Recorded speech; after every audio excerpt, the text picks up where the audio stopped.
the referees, ensuring everything is up to standard before disaster strikes. Their preventative plays are legendary, spotting faults early. Hire the Action Electrical team to bring home a win for your project. Visit actionelectrical.net.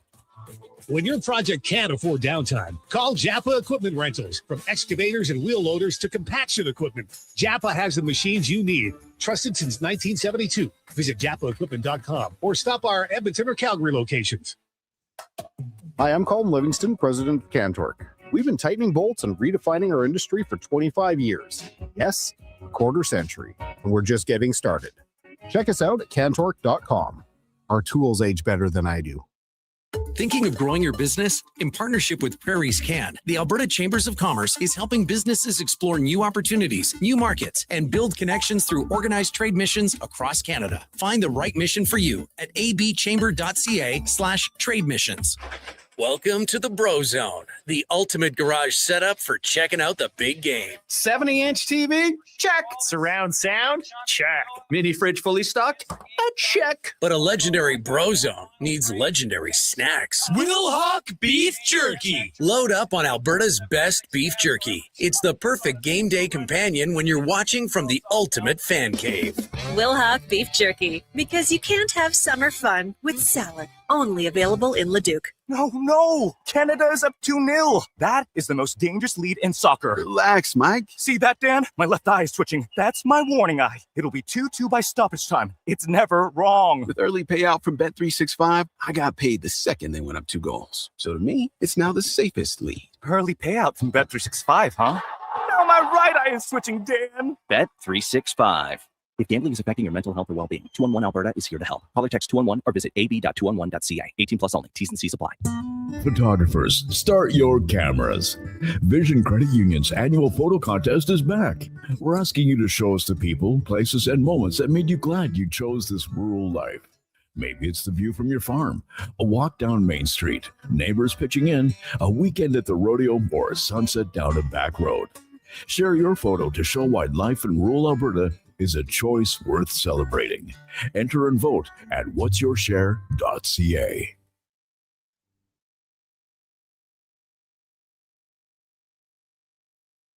He's the only person to win an arm wrestling contest with the Philly Fanatic. The Lowdown with Lowetide, now on Sports 1440. Presented by Wolf GMC Buick. We're making it easy. WolfGMCBuick.com.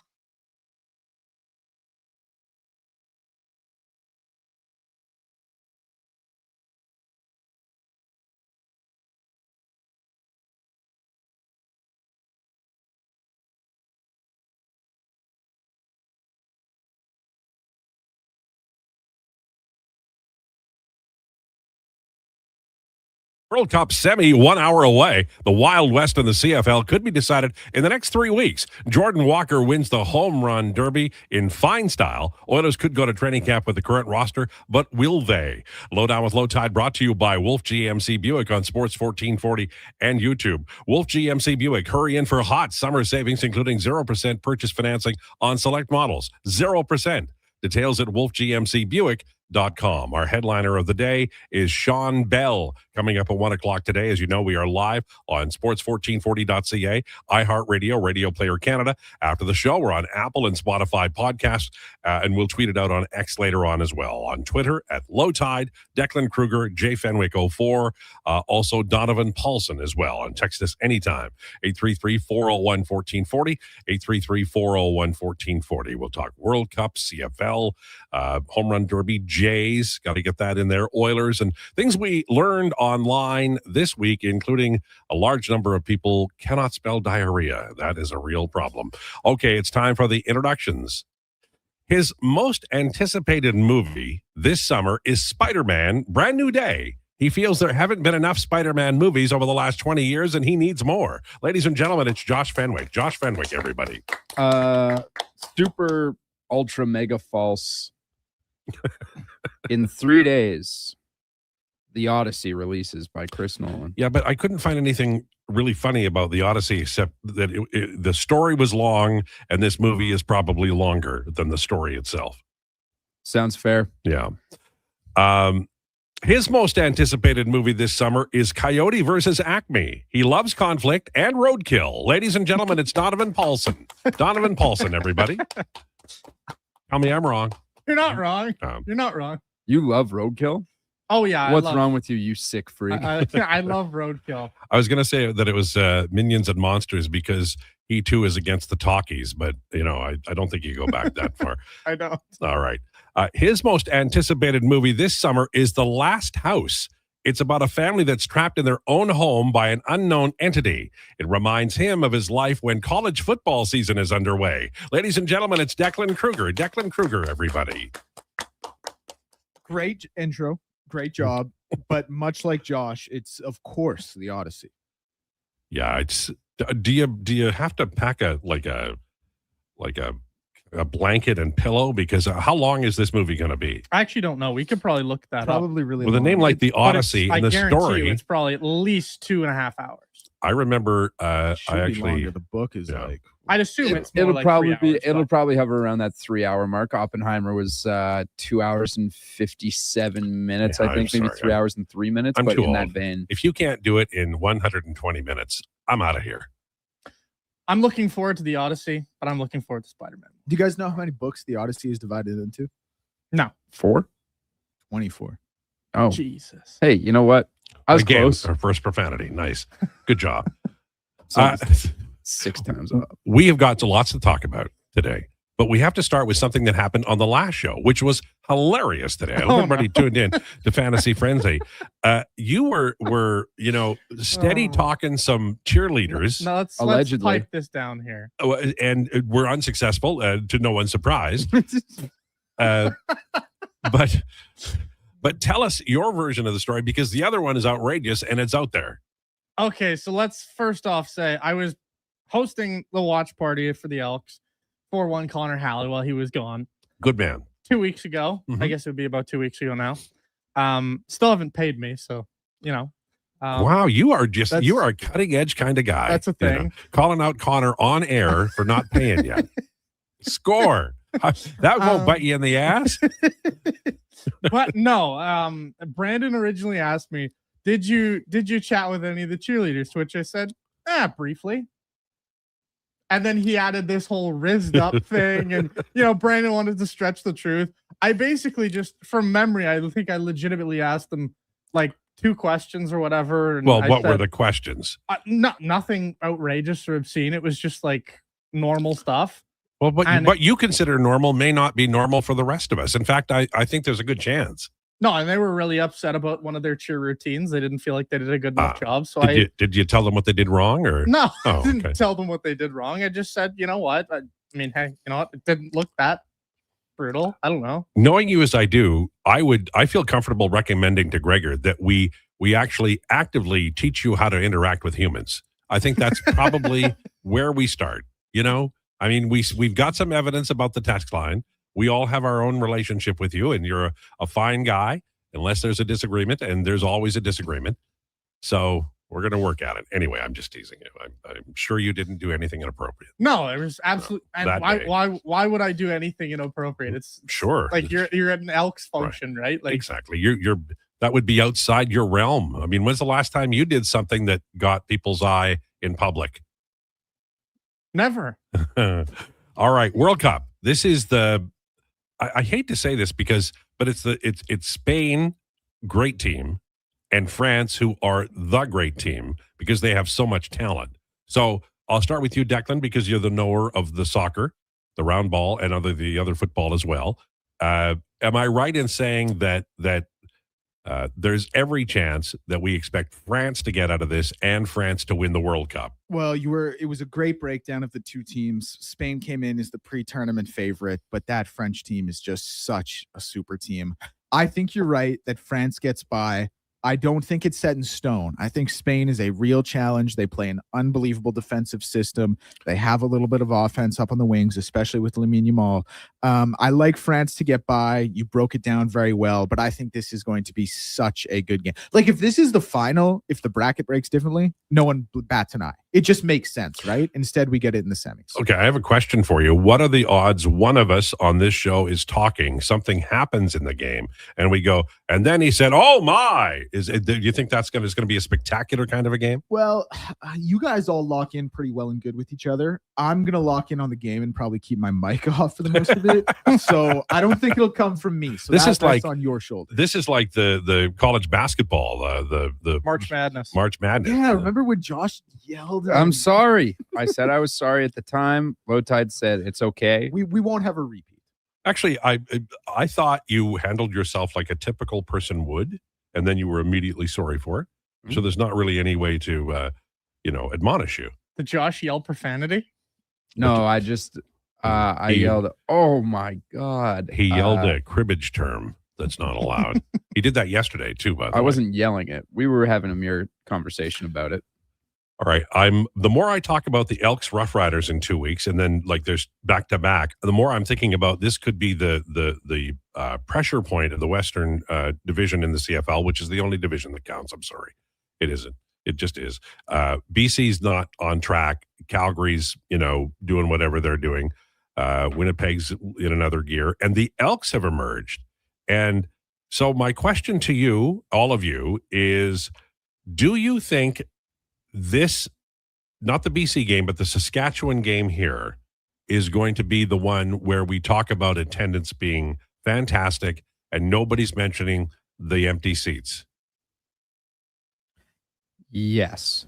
Against Saskatchewan, because Saskatchewan fans travel well. Yeah. And a lot of them live here. And a lot live here. They're in your families. They just are. Of course. They live among us. Yeah. I mean, hey, one of them's potentially behind the board on Let's the show. face it, Rough Rider fans are like Russian spies. They're everywhere. We just don't see them because they don't wear green, although they do. And then they come out of the woodwork for maybe 3 times a year, and then you find out who your friends are real quick. It's true. It's true. Okay, the Major League Baseball All-Star Game is happening tonight. We have the game at 6:00, and last night was the Home Run Derby, which I don't like the All-Star Game. None of this counts in the standings. It's a waste of 4 days. I have to reintroduce myself to The Big Bang Theory, Murder, She Wrote, Macmillan and Wife, Matlock, The Rockford Files, Dragnet. It's a lot of, oh yeah, I remember this show. I'll watch it for a while because there's nothing on TV that is sports because World Cup's on in the afternoon. Having said that, I thought Jordan Walker did a good job making this fun. I noticed the fans booed the kid who dropped the ball in center field. Philadelphia fans are like the worst. There's a little kid out there, like 11 years old. It's 5,000 feet in the air. He doesn't catch it. It hits his glove and bounces down. And they boo at him. He's a little kid. Welcome to Philadelphia. It's Philly for you, baby. Gosh. Just a town filled with scumbags. And great teams.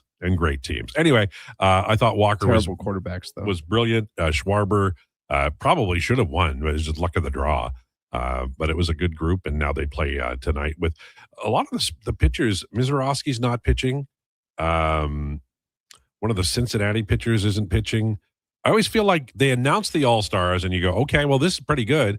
And then by the time the All-Star game is here, it's a guy who pitched middle relief for, the worst team in the league. Like the A's middle reliever is coming in. Like it loses a little of its luster, does it not? What's wrong with the A's middle reliever? I don't know. To me, you look at the All-Star game and there's only 9 innings, right? Maybe. You're not going to actually have every pitcher that's announced pitch. Right? I don't like it. I don't like the All-Star game. The All-Star, it's the best All-Star game in sports. It is, but I think they should junk it.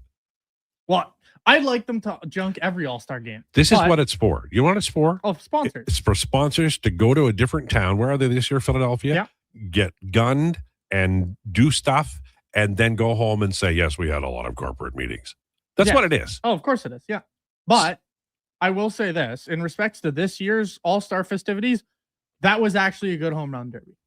The format. It was a great one. Yeah. The format I liked it. Perfect. Yeah. Don't ever change it. I liked it. Well, I can't say don't ever change it, but don't change it for like another 20 years because that was actually fun. And that was, the best home run derby I think I've ever seen. Part of it was that the in the olden days when Julio hit however many home runs, he was exhausted by the end of the first round. He had nothing left. He didn't win that home run derby that year.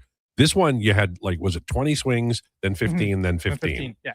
So that's the way to go. That was a brilliant idea. It was. And also just the competitiveness, because like the olden days, right, you'd have, Julio hit 1,000,000 home runs, and then you'd have, Vladdy hit 1,000,000 home runs. And if they were facing off against each other, if one of them had more home runs, the other one would go on, right? But now what you saw was, at least for the first round, you saw the guys with the most home runs go on in those 20 swings.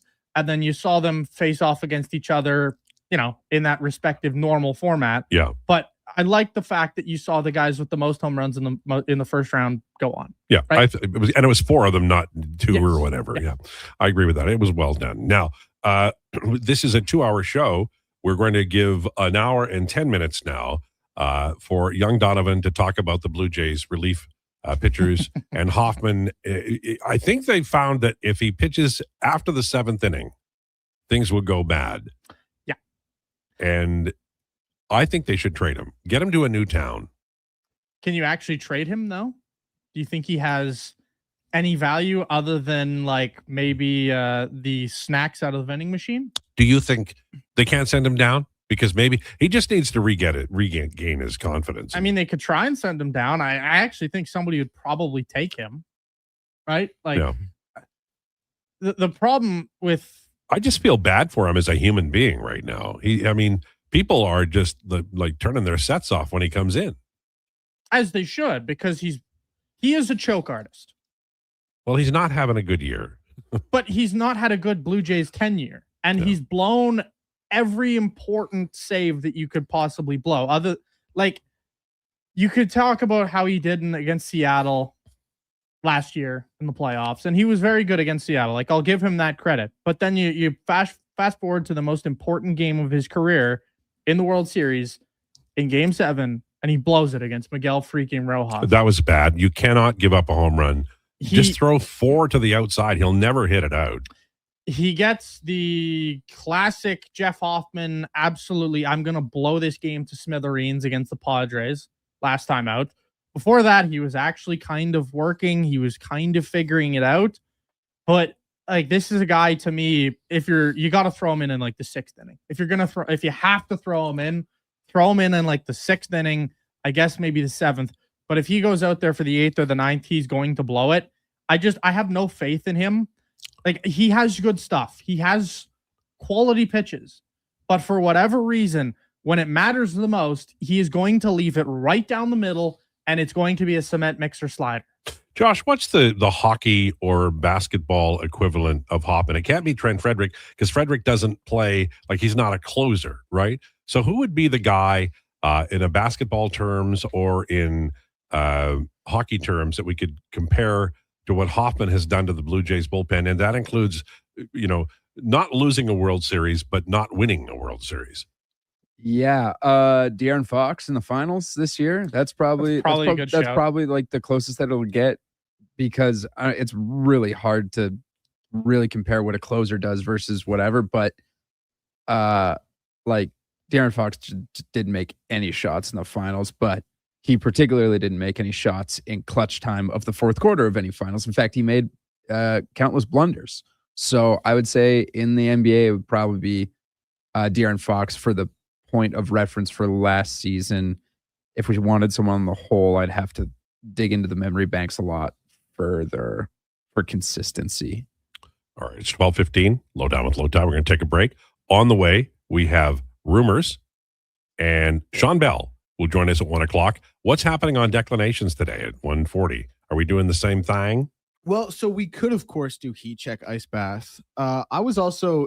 I spurred this one in the old mind of Declan. I was just thinking of random trivia questions that I didn't know the answer to.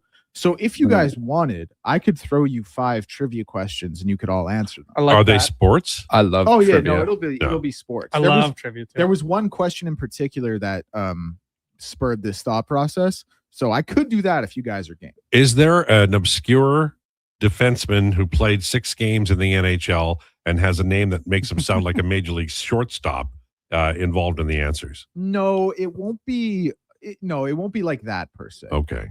All right. Well, I'll look forward to that then. Oh, so we want to do that? Yeah, I think so. Sounds You know, like if fun. you're game for it, you think it's strong. You have good instincts. Yeah, sure. I'm cool with it. I don't care. A ringing endorsement there. On the way, rumors. We're going to talk about if the Oilers do have a target among what's available, who should it be, and more in rumors. Lowdown with Lowetide on Sports 1440 on YouTube and Sports 1440, brought to you by Wolf GMC Buick. Kickoff is coming July 17th. Elks, Lions at Play Alberta Field at Commonwealth Stadium. It's Dog Days of Summer presented by ATCO Energy. Bring your pup and watch the game in an exclusive section. Get your tickets at goelks.com/tickets. You don't just need property services, you need problems handled. HireGood provides cleanup, debris removal, site monitoring, and safety attendance across Edmonton. We reduce issues on your property, keep spaces safe, and take pressure off your team. We resolve real problems for businesses while creating real impact because our team is built on second chances and they show up every day ready to prove it. Visit hiregood.ca or call and mention Jason Krueger for a first-time discount. HireGood. Stable jobs create stable lives. Say hello to Alberta's home for reeling and dealing. With Play Alberta, you can spin into the excitement of popular slots like Cash Eruption and Desert Fantasy. Experience Alberta exclusive games and get in on the action of live dealer tables with all new elevated stakes. However you prefer to play, the fun is ready when you are. Visit playalberta.ca/Gregor to learn more. That's playalberta.ca/Gregor. Must be 18 plus to play. If you gamble, use your game sense. Attention Alberta construction pros. For over 50 years, Japa Equipment Rentals has been your go-to for top-notch equipment and stellar service. Whether you need rentals or expert maintenance, we've got you covered. Stop by our Edmonton or Calgary locations today. Canada's biggest appliance sale is on now at The Brick. Stay big on top appliance brands throughout the store. Buy more and save more. Up to $1,000 off qualifying appliance packages, plus take until 2030 to pay with no interest on appliance OAC with Flexity. If you find a lower advertised price on appliances, The Brick will beat it. And check out deals for the rest of your home, like up to 33% off sofas, love seats, sectionals, and recliners. Some exclusions apply. See you in store for details. The Brick, saving you more. No fluff, no fillers, just pure entertainment. Sports 1440 brings the heat with bold opinions, big personalities, and Edmonton's fiercest fans. This is your turf. This is Edmonton's sports leader, Sports 1440.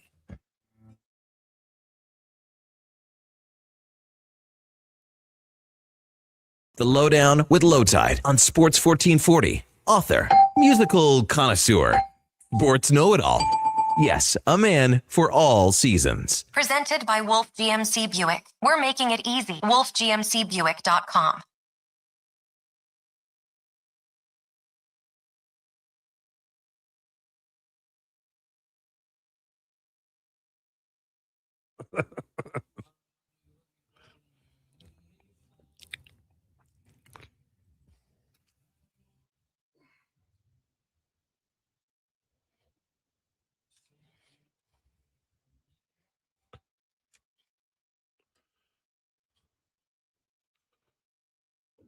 This is the Lowdown on Sports 1440. Twang Tuesday, brought to you by Wolf GMC Buick. We're debating whether or not Declan is playing the same song that he played at the top of the hour. He says no. Josh and I aren't sure. They're the same cadence and flow and tempo. I think we can say that. Not to be critical. I love that you played the country. Who was that, by the way? What did Zach Bryan do to people? Nothing like inherently bad. Okay. His mere thing is like he was dating. Yeah, God, didn't he have that thing with that with Brianna Chicken Fries? Yes. Yeah, the he Barstool was girl. dating her, and things were going really well. And she was on tour with him, and then out of the blue, he just like broke up with her, and was like, "I don't want this to be public or anything." She's like, "Okay, fine, sounds good." And he made it public. Oh my right God, after. that's a jerky thing to do. And that was like right as he was coming to Edmonton too. I had to work the night of his concert. Right. But everyone started selling their tickets because they're like, oh, well, he's so mean. I'm like, well, if that's the reason that you guys are boycotting Zach Bryan, I will happily. Also, read up on Johnny Cash if you're mad at that. I mean, Or Jerry Lee Lewis. Well, Jerry Lee was in the news, so people don't have to read out. Just Google it. That's not research, but you can just Google it. It is time for Rumors, brought to you by Harley Davidson of Edmonton. It's riding season, and Harley Davidson of Edmonton has your next bike waiting. Huge selection of new and pre-owned, plus test rides available. Locally owned and operated since 1980 on the Yellowhead Trail or at hdedmonton.com. I mentioned just before the end of the last segment about the players that are out there. There's Mantha. People are talking about Patrick Kane, a few others who are out there and may be available. I think keeping their powder dry is a good idea. Anybody that you see out there, any of you, just chime in if you wish, that you go, hey, either by trade or free agent signing that you think could be available that might be able to help this team. Well, for me, the obvious one is Vladdy Tarasenko. Mm-hmm. I just think when you look at the stats from last season, when you look at the stats over his career, it's just still a good player. This is a guy who had 18 goals at even strength last year. Which is always, no matter, people will say, they don't need more goals, but at even strength, you can always use more goals. When you have, if you want to know, guys who had the same amount of even strength goals as him last year, Sebastian Aho, Leon Draisaitl, among some other pretty established quality NHL names. 18 even strength goals, don't shake a stick at that. Like, that's really nice production. So he would be the guy, if I was to sign one guy out there right now, I would be looking his way. Mm-hmm.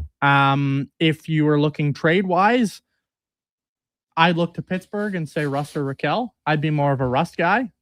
But after those three names, I'm probably out, unless you can get Anthony Mantha for a steal of a deal. Yeah. But do I want another guy who can't produce come playoff time? Not really. So I like Mantha. I think he's a talented player, but I also think there's some risk there. I think he is baby soft. Yeah. I think given his size, that is a guy who is one of the least physical big boys you can find. It's going to be interesting because they do have money, and I'm sure that at some level, Stan Bowman is going to work hard to improve the situation. Anybody that you like, Josh, out there, or is it pretty much dry for you? For me, it's pretty much dry. Yeah. Dak, you feel the same way? Yeah, me and Donovan have talked about this a little bit on Krueger's show the past couple weeks. Like, Brian Rust was a guy who came up who I think both really like just because of his net front presence. Super underrated 20-goal man consistently. I got to be honest, though, as more time kind of passes, I talk myself into Anthony Mantha more and more. Okay. I don't know what his price tag is going to look like. We talked about that as well. We're thinking probably north of 6, even if it is a arboration of a 30-goal season, bounce back year after being injured. I don't know if I want to pay him that, but I don't love I don't hate the idea of him as a top line scorer, so top 6 scorer. Let me follow up with a question, and that is, if he gets to like a little desperate and he gets to 4 or 3.75 for 1 year, would you be really interested in Mantha? Did you say 3.75? Yeah. I don't see it getting there, but yes, I would absolutely. I don't either. And to Donovan's, I would take him over Tarasenko, I think. I wouldn't, purely because Vladdy Tarasenko has shown that, he has 2 Stanley Cups, right? He has shown that he can be a playoff producer, maybe not to a, point per game level. It's fair. His playoff numbers are abysmal. Anthony Mantha still does not have a playoff goal to his name. Abysmal. And for a guy who's that big, I think a lot of people just look at the size and assume, oh, this is a really big physical guy. There is not an ounce of physicality in that game whatsoever. He did improve it a little bit in terms of his forechecking last year, but I still watch that guy and I go, he is so soft. Yeah, I think there's a reason he's still on the market, and some of it is injury, but some of it is what's he going to do for you in the postseason? If you're a playoff team, you can't give $6 million to a player who's shown no playoff goals, right? Like, no. I don't know. There's a lot of names coming in on the text line. What are your thoughts on Tolvanen? Adam thinks he would be a good target. Well, he would be inexpensive, but he'd be in the mix. But I think if you've got Ike Howard here and you plan on giving him a shot, then that's sort of how big is Tolvanen? Not that big. Yeah. So there's no room at the end for smaller skill forwards, in my opinion. You already have Savoy, Nuge, and Ike Howard. So I don't know that you can add another one. Buffalo Sabres have hired John Davidson as a senior advisor. John Davidson is 73. He goes back to like the beginnings of my hockey fandom. He was, I think, the goaltender who played in a game, I believe it was in Lethbridge, in the old WHL, the junior league, that as he played, the building began to burn down. I think that story is correct. I think it's John Davidson who was in net. And he talked about the bizarreness of playing a game, being focused on the game, and then everybody's saying, get your stuff, and we're heading outside. And it wasn't like middle of winter either. I think it was in the playoffs. Anyway, John Davidson rehired. I think he's an excellent spokesperson. I'm not sure how much success he's had as a decision maker, which you could say about a lot of guys who have been general managers. Jordan Osterley, former Edmonton Oilers player, has retired. He was signed, I believe, out of Western Michigan by Craig McTavish over a decade ago, probably 13 years ago, and brilliant skater. And he played in the National Hockey League for quite a long time and certainly made the most of what he had. I was always impressed by him and Brad Hunt, who came in during a time when the Oilers were rebuilding, and they both found careers not in Edmonton, but careers in the National Hockey League, and they did really well. Do we have are we sick of hearing about, and have we landed on Detroit getting the rights to Jason Robertson? Is that where he's going? Maybe for Larkin, or maybe Pittsburgh to play with his brother? Where are we thinking, guys, about that? I think he's staying in Dallas. Just bring him in. I think Jason Robertson's staying in Dallas. He's shown that he wants to stay there. Now, the contract dispute is going to be one to watch with your popcorn, because I have no idea what's going to happen there. But no, I don't think they won't get full value for him. No, but I also think, like, man, like, if you're Detroit and you're actually getting Jason Robertson, I think you're going to have to give up a lot more than Dylan Larkin. I do too, but if you're Dallas, why are you giving up that guy? Because you can't agree on a contract, which would be stupid. I just think they're eventually going to get something done. The player and the team want to stay united. I think it's just a matter of what can you do to possibly incentivize the guy? Will you budge between the middle? Like, the player's ask is 14, the team's ask is 12. Can you meet in the middle for 13? Like, that's what it comes down to for me. And just make it 1 year till you can pay him big, or would you like to tack on a year or two? You'd like to tack on a year or two, but I don't know. Like, we'll see what happens. I think they feel like this is paying him big.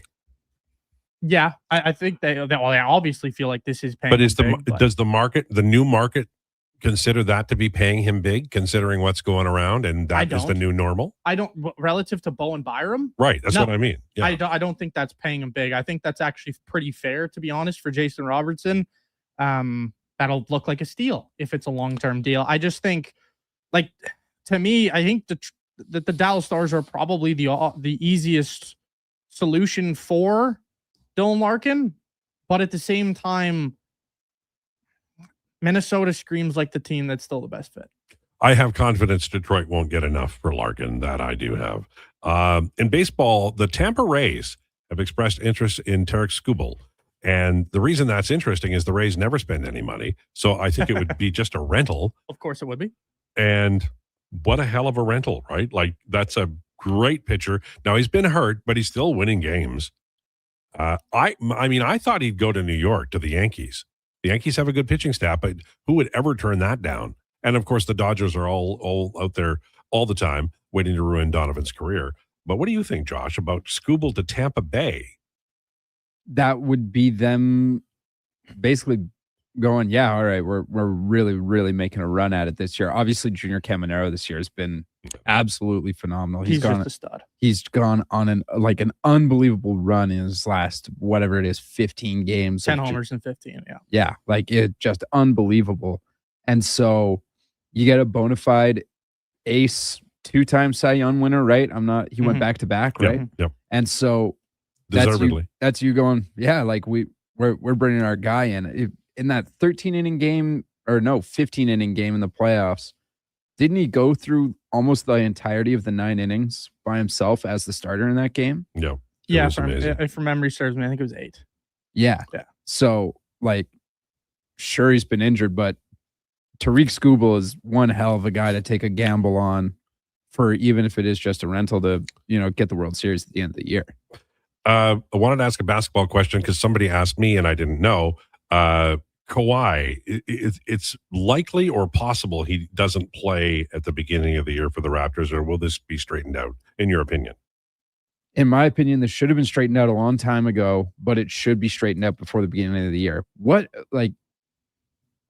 There's point shaving scandals, obviously, with Malik Beasley and Chauncey Billups and all his other stuff, but that is more also like at an actual governmental level, particularly like the FBI are the ones that arrested Chauncey Billups and all of them. Yeah.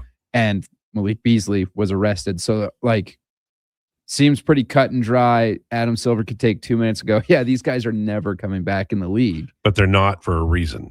They're not for a reason. Exactly. No. So he has all the time in the world to put all their effort and all the resources of the NBA's investigation team into the Kawhi Leonard aspiration stuff. Right. And it should be done sooner rather than later because he's had 10 freaking months to deal with. But Declan, let me ask you, in the world that is changing constantly in terms of justice and guilt and money, is it possible that this, although it looks from our jaundiced eye of 15 years ago as something that should be met with extreme prejudice in terms of judgment, there's a chance that this just gets, slid into a corner and nobody talks about it anymore? Right. That's kind of how I think it'll play out. Like I'm in agreement with Josh. I think this will certainly get sorted before the season.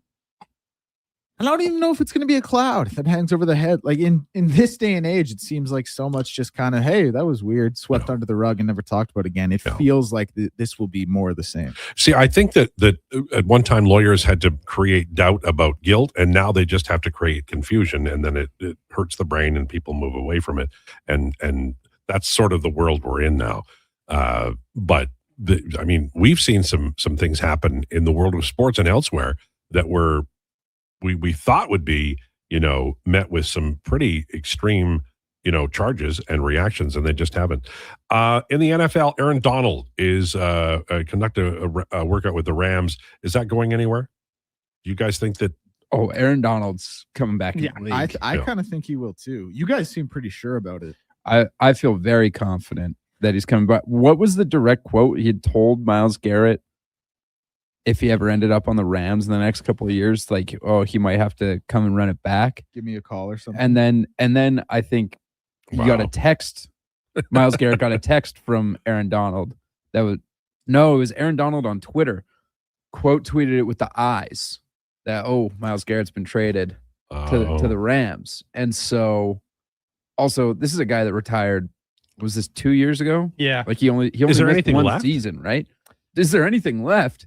He was like the best player in the NFL. I know, but 2 years away, like in baseball, you'd be done. But in football, you're not?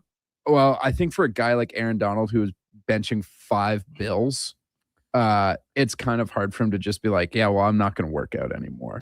Was he benching 500 still? Probably not. He's also like arguably the GOAT, right? Yeah, like he was the greatest player in the NFL. He's one of the greatest players to ever play in NFL history. He's not as good at D-line as like Jerry Rice was at wide receiver. Oh, he's up there though. But he's close. He's up there. And then like Tom Brady is obviously the greatest player to ever play football because of positional value. And cheating. He is the greatest cheater in pro sports. But Aaron Donald, like, that is a guy who, 2 years away, he can turn it right back on, I think. I'm usually with you, Tide. Like 2 years away, usually is kind of a death But sentence. certainly for baseball. For 90% of athletes, even 95% of athletes, I think it's a death sentence. But if you're one of the greats, I think you can do it.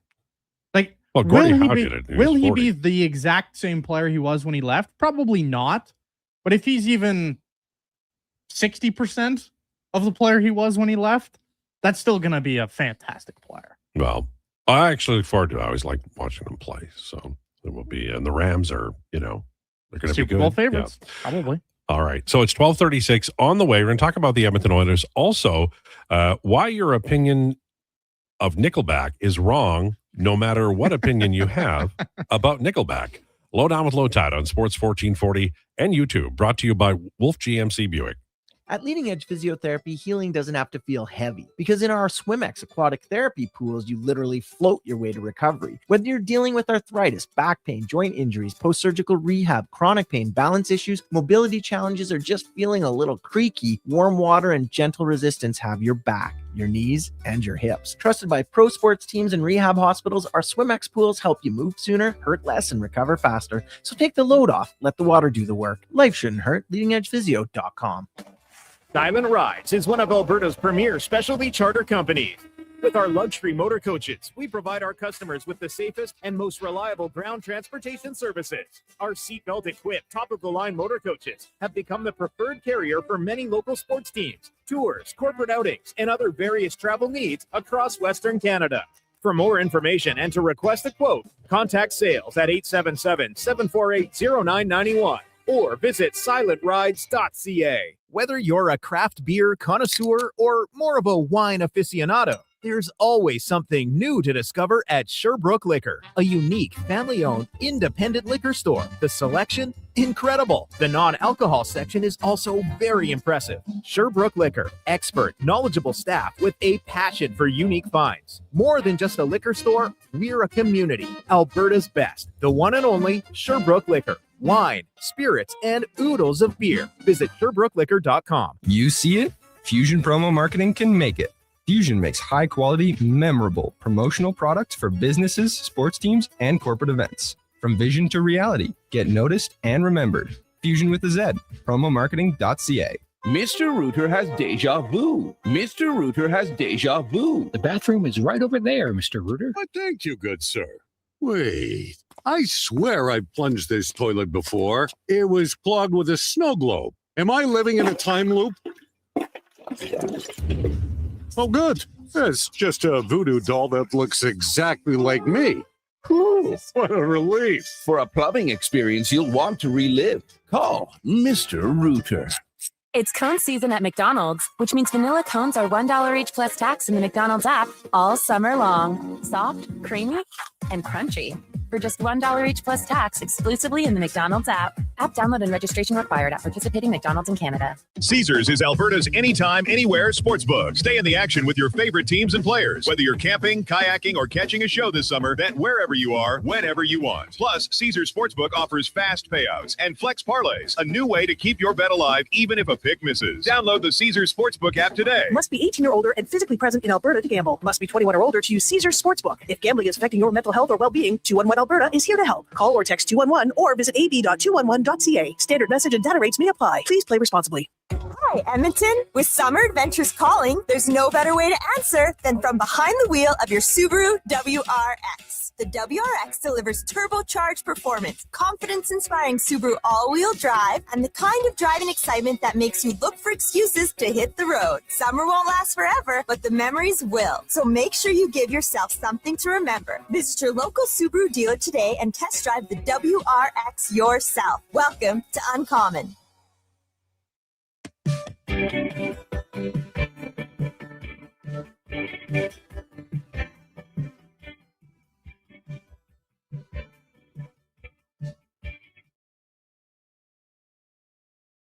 Breaking down the fine art of sports, one rep at a time. The Lowdown with Lowetide. Thanks for checking out Sports 1440. Presented by Wolf GMC Buick. We're making it easy. WolfGMCBuick.com.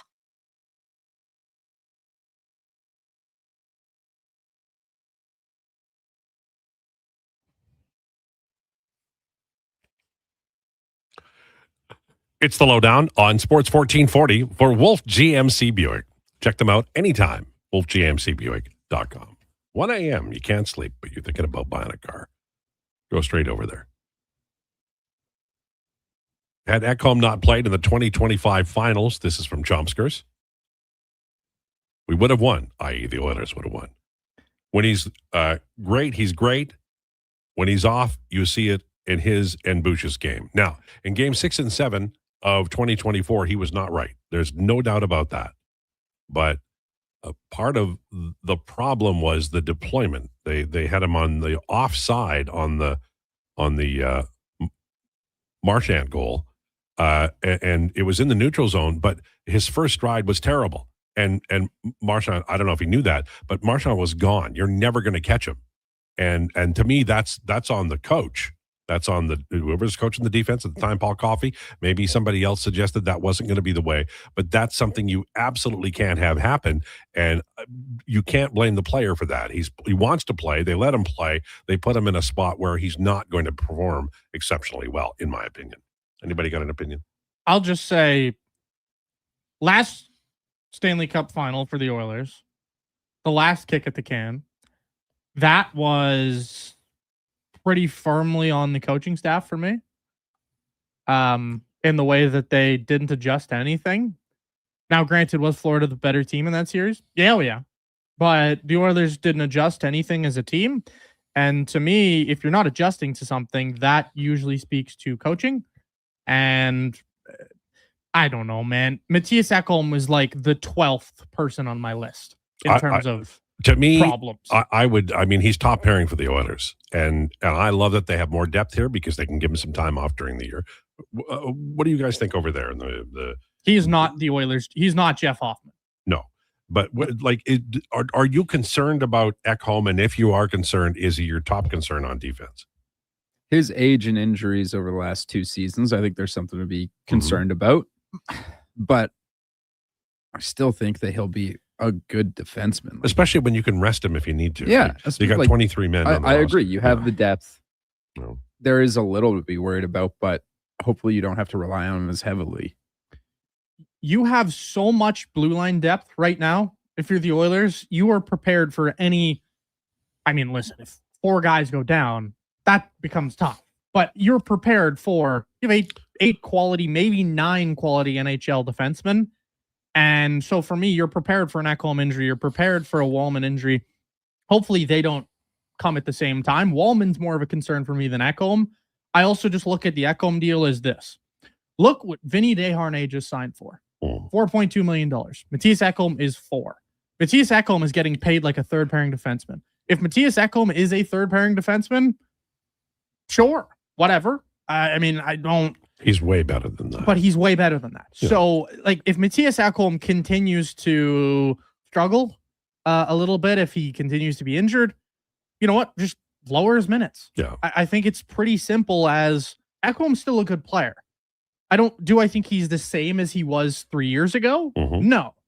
But I think he's still a middle pair defense at absolute worst. The regulator said, hey, Tide, you should feel flattered and copyright. Keep your powder dry, saying everyone across the media is copying you now. Well, first of all, I stole it from Clint Eastwood, and I think it was in The Outlawed Josie Wales. So everything is theft. Secondly, it's a phrase people used long before I was on the planet. So I appreciate you. I mean, I've written it and talked about it enough, but I have no evidence, nor would I care if somebody else in the media was using keep your powder dry and not crediting me, because I think we don't have enough time in the day to worry about it. Dave from Stoney, the Oilers traded Hoffman to San Jose. Well, here's the thing about Nurse. I think most people think that Nurse was a solid second pairing guy, and if they were paying him $6 million or $5.5 million, that wouldn't be an issue. But let's review about what's happened since Nurse was traded. They still have like $5 million in the bank. They can use that any way they want. And they brought in 2 left-handed defensemen. They totally reset the goaltending. And they did some other tweaks up front with guys like Matthew Joseph. They got a lot done. It's like selling your Corvette you don't drive. And please understand, I'm not calling Nurse a Corvette, but you get the idea, the sunk cost of the Corvette. And then buying, 2 SUVs because you now have a family, and you also were able to afford a small, outdoor pool in the backyard and a sandbox turtle with sand. That's what the Oilers did. And that's good business. I think Stan Bowman had a great July. Does anybody disagree with that? Well, no. July is only half over.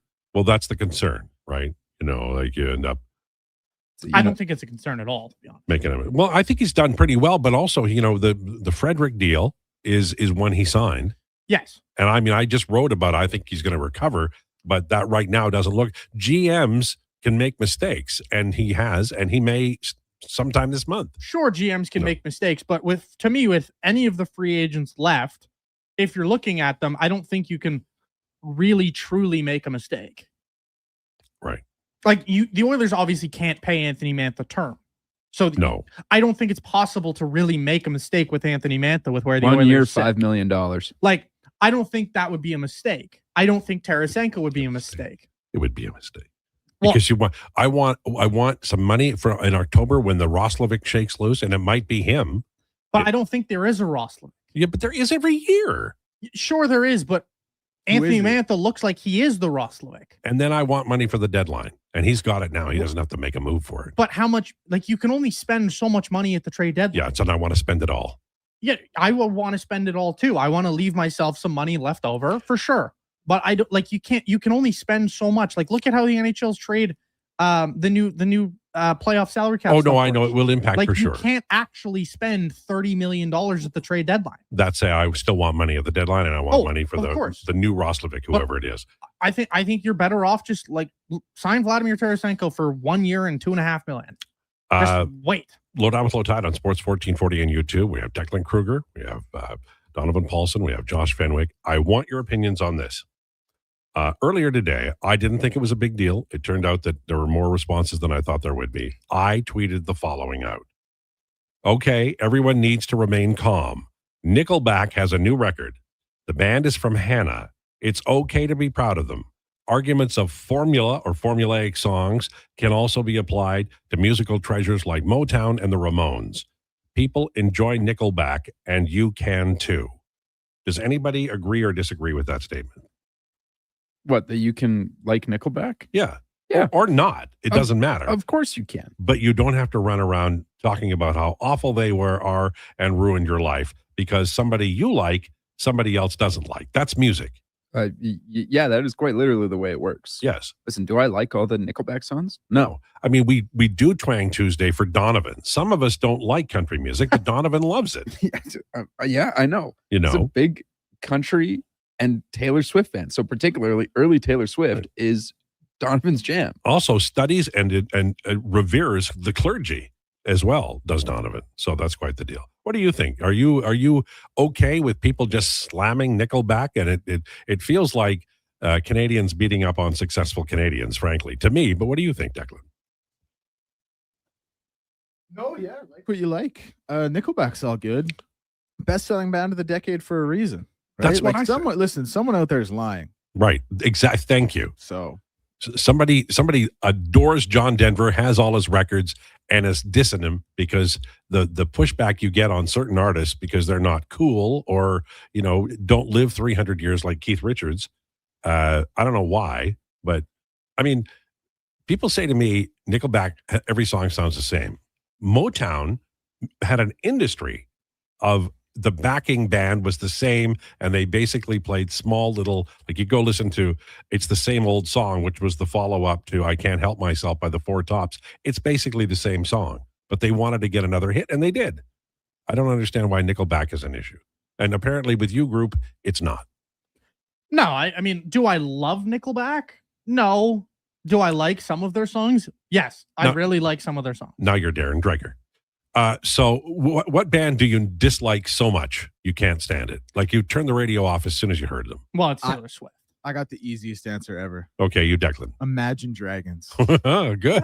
They have some, but even them, I'm like, okay, I don't love them, but they have some songs. But they actually suck balls. They do not have some. Taylor songs. Swift, Imagine Dragons suck balls. What about you, Josh? I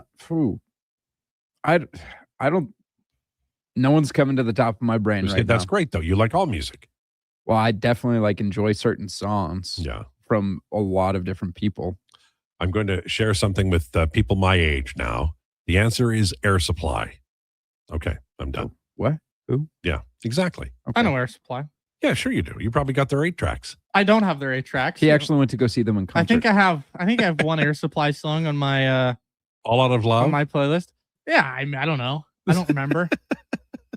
I think the point is you enjoy it. Skipped every time, right? But you enjoy it's in the mix. There was a reason it was on there, and people shouldn't, like I love the accordion Now, that's not the coolest instrument in the world, but I love it.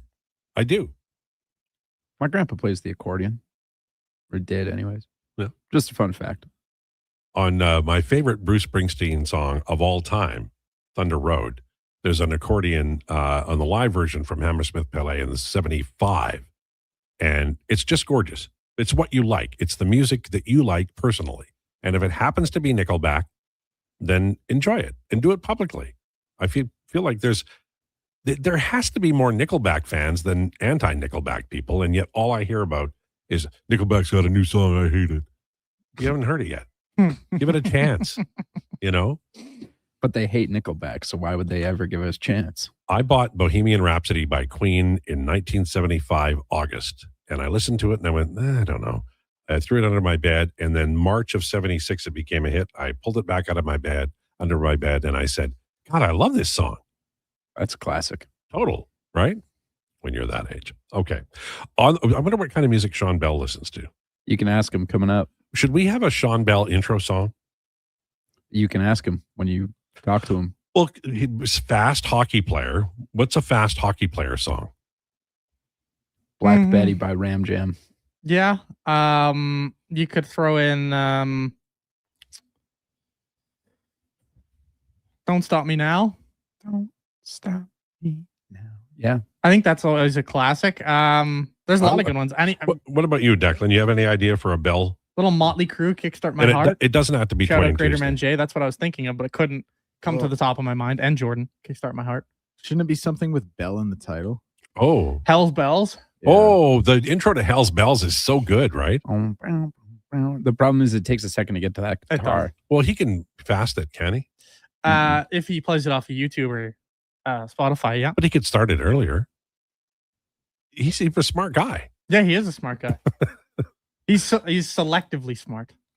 Well, I think we all are. Yeah, most people are. To get our own way. I mean, certainly you're that way. I mean, we were just talking about you and cheerleaders not long ago. Was that a smart move? And your lack of game. We should write intros for you. Intros to meet people with you. Yeah. Hi, I'm Donovan. Please don't let me talk. You should write me a speed dating or a blind dating. No, intro.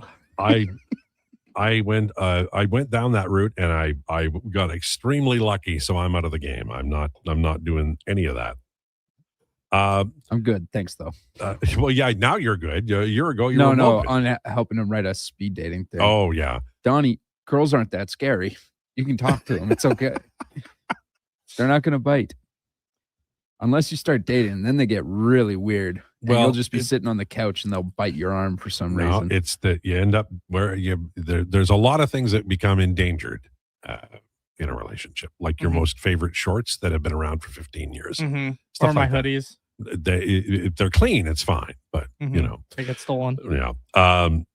Someone in the YouTube chat said, "For whom the bell tolls," for a intro That's what I song for was Sean thinking. Bell. Let's go with that one.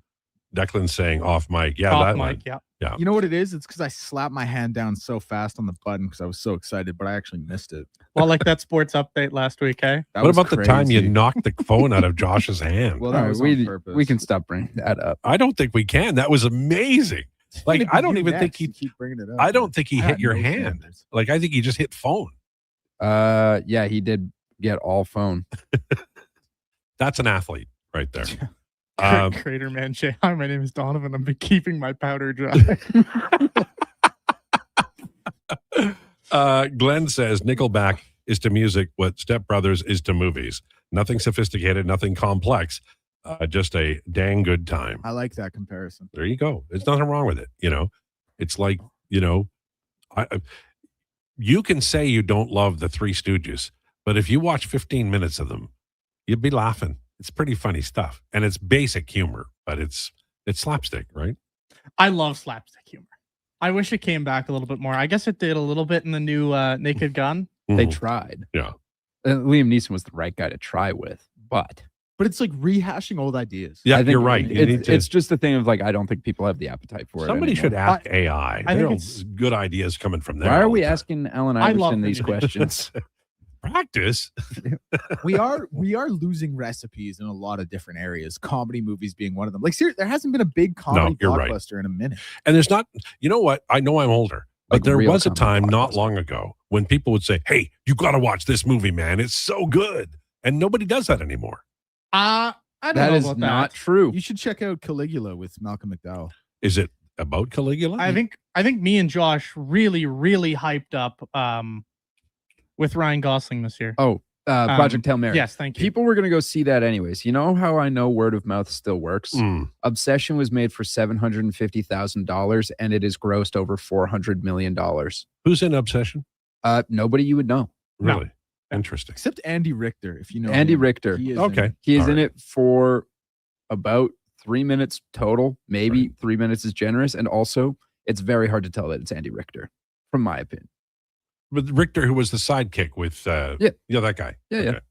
I think I'd recognize him.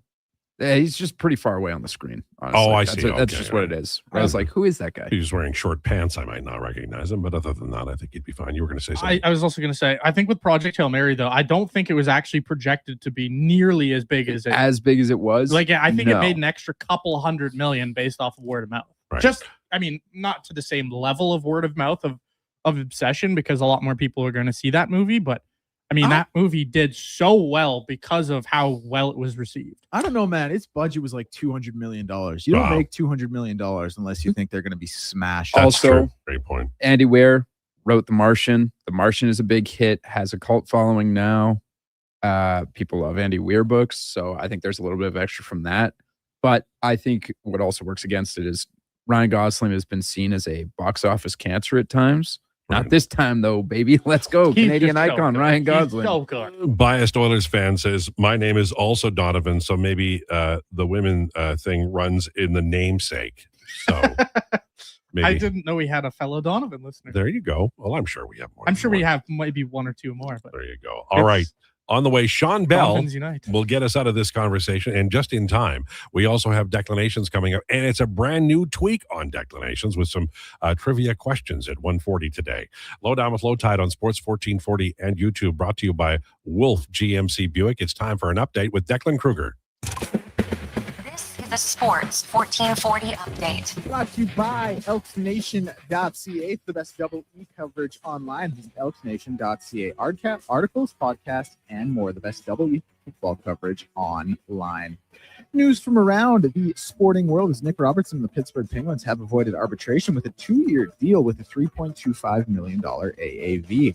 Macklin Celebrini has been named the cover athlete of NHL 27, and in the CFL, Zach Collaros back practicing with the Blue Bombers, but Drew Brown still taking the first team reps.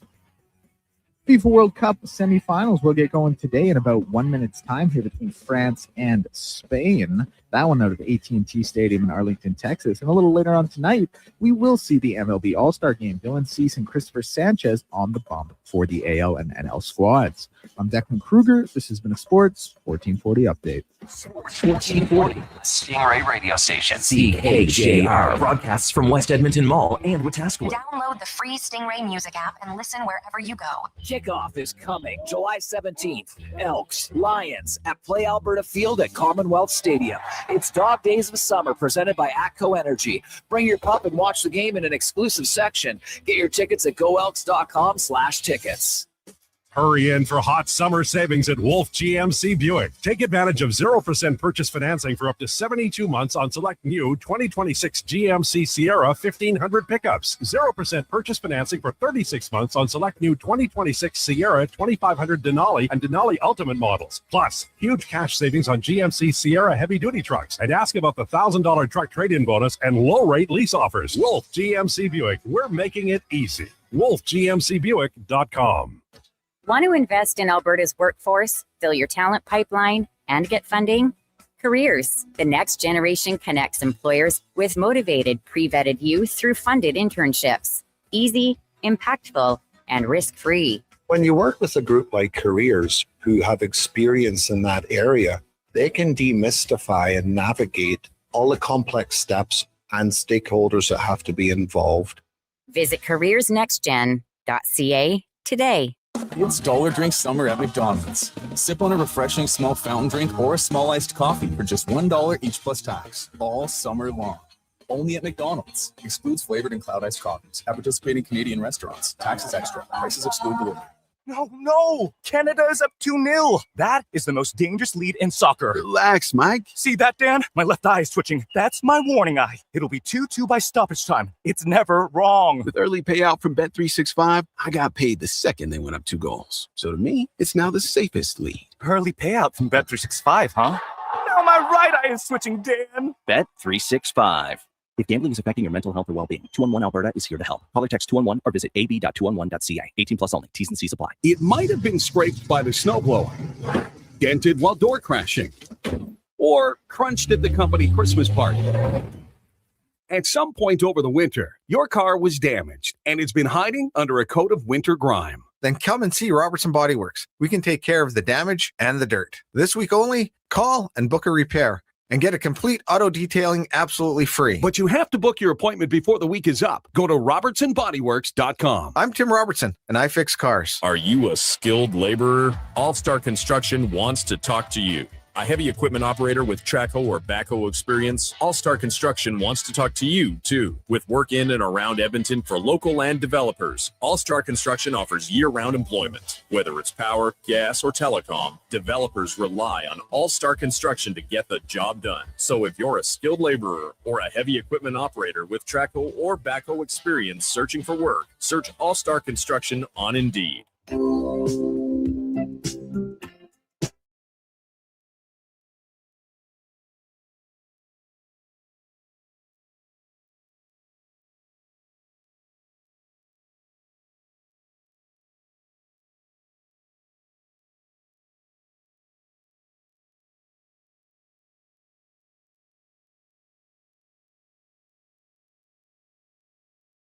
Breaking down the fine art of sports. One rep at a time. The Lowdown with Lowetide. Thanks for checking out Sports 1440. Presented by Wolf GMC Buick. We're making it easy. WolfGMCBuick.com.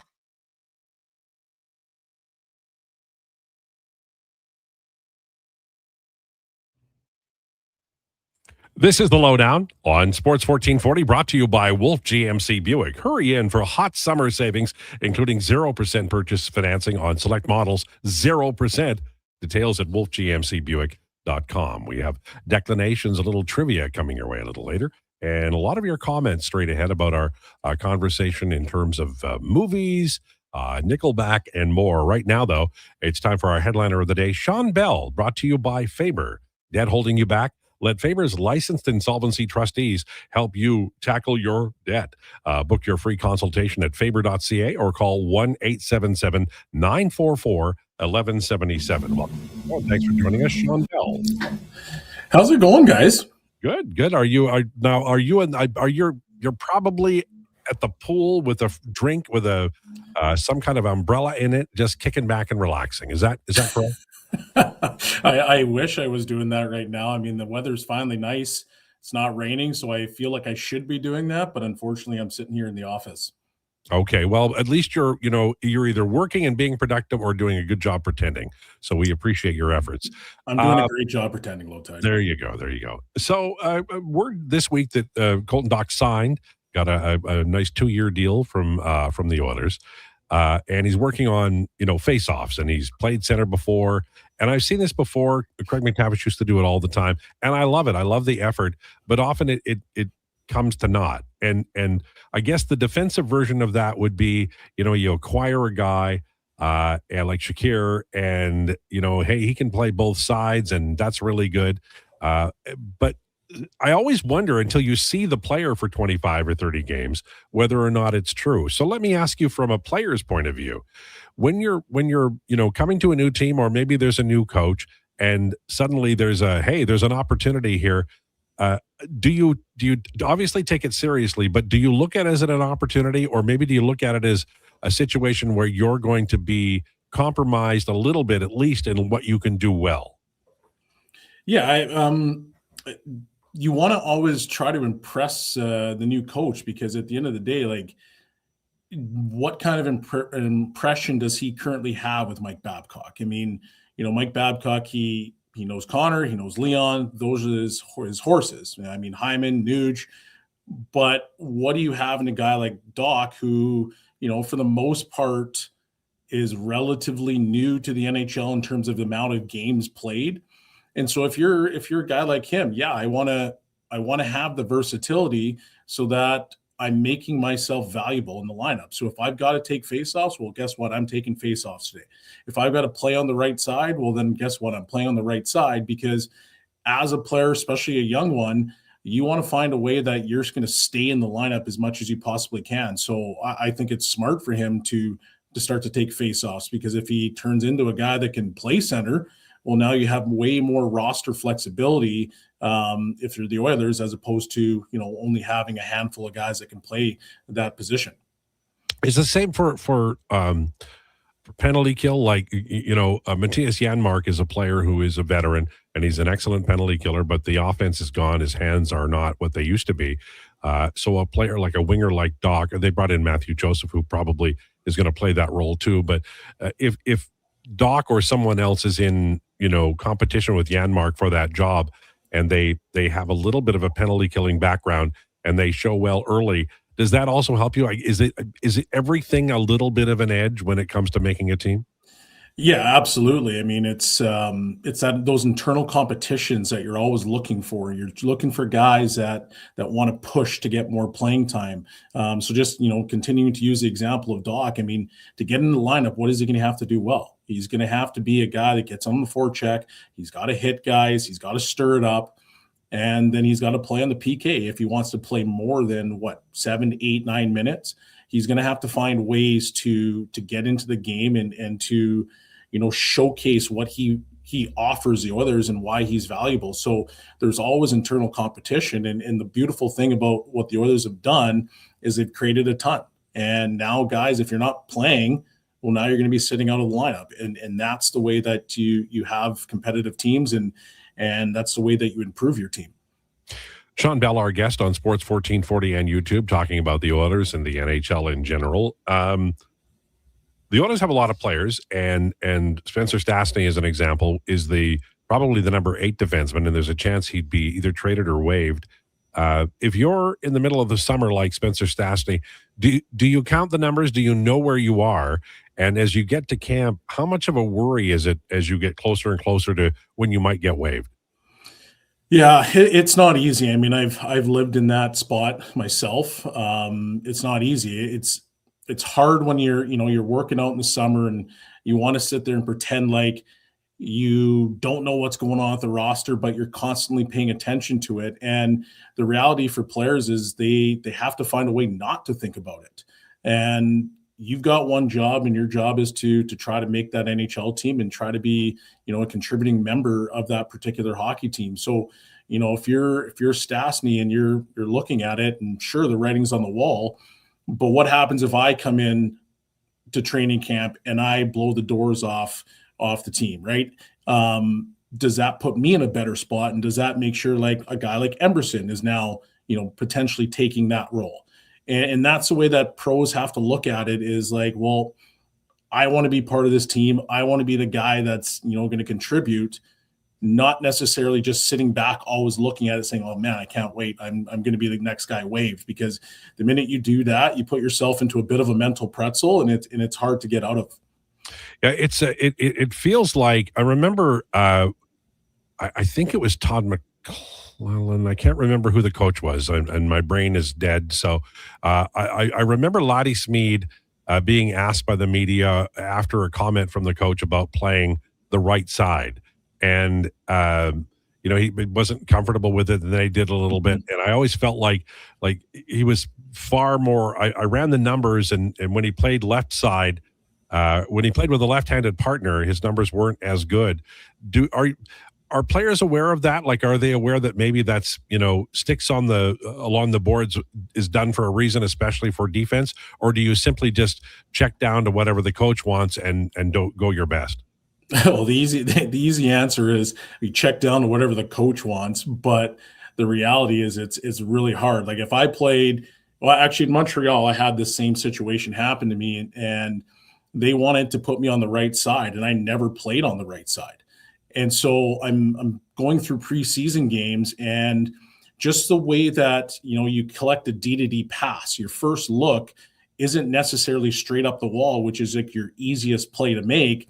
Your body is facing and it's open to the ice. And so you have this tendency where you're trying to make the most difficult pass as opposed to making the easiest pass. And if I'm playing on the left side, as soon as I collect that puck, I can move it up pretty quickly. So it just gives you a completely different perspective on, the way that the game is flowing and what your reads are and what you need to kind of do next. So, can guys adjust to it? Absolutely, guys can adjust to it.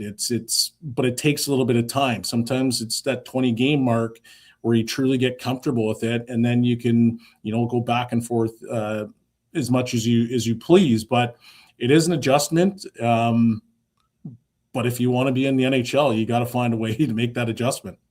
So we're like mid-July now, and training camp is a ways off, like a couple months, but players are all on the ice now, or maybe they're on the ice twice a week now. How long do you rest and how long do you ratchet up in terms of getting ready for the season? Well, back when I played, I think there was guys that were going all the way to August. Not they were just having a couple workouts. Then they would jump on the ice to for Perry Pern at the end of August, early September, and get ready. But now I think, players are taking maybe a couple weeks, if that, and then they're getting right back into it. They're getting on the gym. They all have, skills coaches. That's why you see the game improve so much, and it's so much faster and more skilled. So yeah, I would say guys are taking 2 weeks off. We just had Jordan Martinook on our show with Hello Hockey, and we asked him basically that exact question. He said he took 2 weeks off, and he got to obviously party and do his thing, but he's right back into the gym, and he'll be heading back to Raleigh here in a bit, and then back on the ice. So it's a quick turnaround for a lot of players. I think it was a Derek Sanderson book I read as a kid, and Jerry Cheevers was a member of the Boston Bruins, and the week before training camp, he would weigh himself, and he was always overweight because he'd been at the track all summer and having some wobblies. And he would warm up his Cadillac in the middle of summer and in the driveway, turn the heat on. He'd go into the house and he'd get 2 Glad garbage bags. He'd put one on his pair of pants and one on his shirt. He'd put his feet through and his hands through, and he'd drive around sweating for 30 minutes. And he'd do that every day until he got down to weight on his scale in the bathroom in his house. Clearly a long way from those days. Oh, yeah, you forgot about the smokes that he probably had too. But yeah, no, it's a long ways away from those days. I feel like I was part of a bit of a transition era where it was a lot of old school guys to basically what it is now. So I've seen lots of things. I've seen guys smoking in the shower. I've seen guys, their warm up was basically taking the heat packs of the hydroculator and putting them on and just laying there. And then all of a sudden they're out on the ice, going full speed. But players now are so conditioned. They're consistently going. They're always doing something to try to improve themselves. So it's nice to think about yesteryear and what guys were doing, and all the beer curls and all the smokes that they were lighting up. But now it's a completely different game, and it's all high octane. It's a wonderful time of year. We've got lots going on. World Cup and CFL is full bore. So for you as a sports fan, A, how much do you miss hockey, and B, what are you watching? Oh, I miss it all the time because I've been playing a lot of hockey again. So I'm doing shinnies. I was, doing a lot of different alumni events. So that part kind of gets me fully back into it. But now that the summer's winding down, I'm going to be going to my first Elks game here right away. I've got season tickets, so I just haven't been able to go. I'm watching the World Cup, a little bit of baseball, not as much as I probably should, but I'm staying fairly busy in the sports world. But I'm just gearing up and waiting for the Dolphins to hit the field, because that's my true team. So you're looking forward to a lot of losses in the fall and winter then as a Dolphins fan. Well, I don't necessarily want to talk about the losses right now. There's optimism right now because we're 0-0. So that's how I'm going to view it until that first loss. Hey, we're going to win the whole thing. Well, you know what? I feel the same way about the Eagles, although I've been lucky with the Eagles lately. So I won't tempt fate, and I'll just say, the Dolphins will be better. How about that? Well, I never said what they're going to win. It might be first overall. It's not going to be a Super Bowl. I've got the wherewithal for that, but no, I'm excited. I think they'll be a little bit better. They're going to obviously be younger, but it should be an interesting one. Like A-Chain's an unbelievable running back. They've got lots of guys that need to prove themselves, that want to prove themselves. So we'll see. I'll have my jersey on, and we'll be doing the old fins up all year long. I know you're not a nerd because you're an athlete, but do you play fantasy football? I do. I have 3 teams. I won one, I think, this year. Nice. Lost in the semis, and then my other team was just hot garbage, so I didn't really do much with that one. Had too many Dolphins on that one. I didn't have any Dolphins on any team. Thanks for this, Sean Bell. We'll talk to you next Tuesday. Always a pleasure. Take care, boys. There you go. Sean Bell, former NHLer, good guy, and Miami Dolphins fan. Don't see a lot of them in captivity because it's a miserable existence. Oh, hi, Donovan. Oh, hi. How you doing?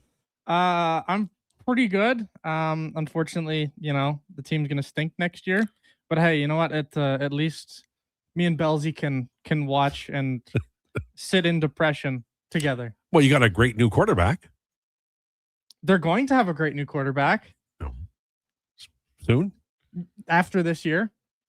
It's going to be a nice year of pain and suffering. Actually, no, sorry. Malik Willis is QB1. Malik Willis is going to take us to the promised land. There you go. Mm-hmm. Very nice. Yeah, I definitely believe in that. There's nothing wrong with Malik Willis. He was the best quarterback on the Packers last year. See? So how many games? 4? They're going to win 4 games? Based on their schedule, they're probably going to win. I'm smashing that under. They're probably going to win 4. Okay. Maybe. Under. What blocking is Malik Willis getting? Or Devon Achane? Actually, who's Malik Willis throwing to? Their blocking is going to be fine. Dude, honestly, I'm telling you, their blocking is going to be fine. We might be looking at 0-17. I hate to say it. Wow. They're going to beat the Jets at least once. How do you know that? Let's be real here. They're better than the Jets. You're right. 1-16 is on the table. They're better. 1-16 is on the table. I mean, it's on the table, but I mean, they're not going to go 1-16. I should have done this a long time ago. They're not picking on my Philly quarterback right now. They're just picking on you. I picked on him earlier. Their blocking's going to be, their offensive line's going to be fine, other than Jonas Avenaya, because he's terrible. I'm not sure fine would be a descriptor I'd use to describe this team in any facet. Their offensive line, they have the second best center in football according to grading last year, according to PFF. Yeah, but PFF also doesn't matter. Gotta take it with a grain of salt. Okay, but he was an All-Pro. You got the All-Pro center in Brewer. You've got a quality left tackle. You've got, now you're hoping that Proctor is okay, which I don't know, but you're decent at both tackle positions. You're above average at one of them for sure. Your key foundations on the offensive line are fine. At worst, you have Proctor, who's, I don't know, not good.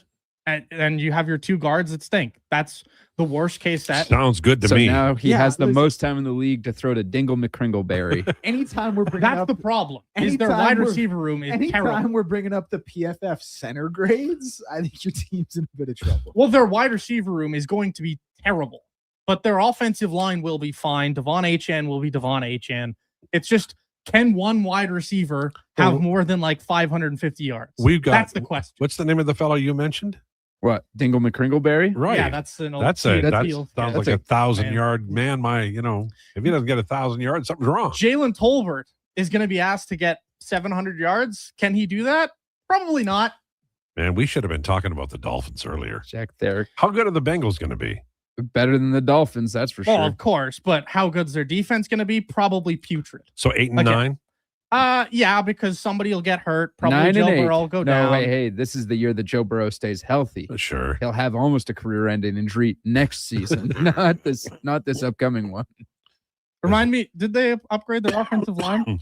No. Orlando Brown Jr. around to stay. But they got a new You guys are minivan. arguing poop and crap right now. I'm loving it. We'll talk about the Bills Great. I look next. forward to your quarterback losing in the second round again. I look forward to playoff choking once again. Lowdown with Lowetide, Sports 1440 and YouTube. We're going to continue the NFL talk. We're brought to you by Wolf GMC Buick. Thinking of growing your business? In partnership with Prairie's Can, the Alberta Chambers of Commerce is helping businesses explore new opportunities, new markets, and build connections through organized trade missions across Canada. Find the right mission for you at abchamber.ca/trade missions. It's cone season at McDonald's, which means vanilla cones are $1 each plus tax in the McDonald's app all summer long. Soft, creamy, and crunchy. For just $1 each plus tax exclusively in the McDonald's app. App download and registration required at participating McDonald's in Canada. Pride of the North Side and a man about town. Listen to the Tom Gazzola Show weekday mornings from 7 to 11 on Edmonton's home for sports. Sports 1440. Be part of the conversation. 833-401-1440. You've hauled a 2-bedroom trailer over mountain passes on a cross-country road trip. But today, you just need that epic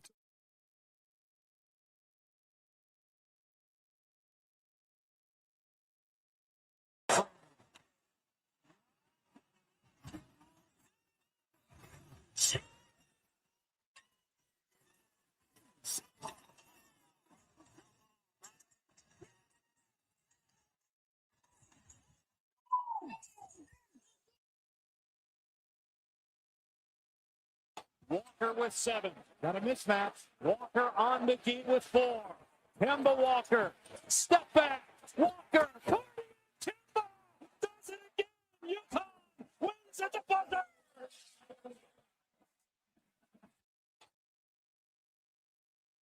The jab.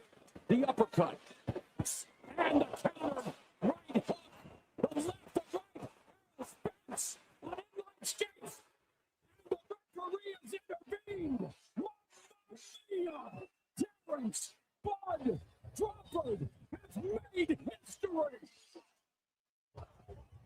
The only male to become a 2-division undisputed champion. And it was a virtuoso. The jab, the uppercut, and the counter. Right hook. The left.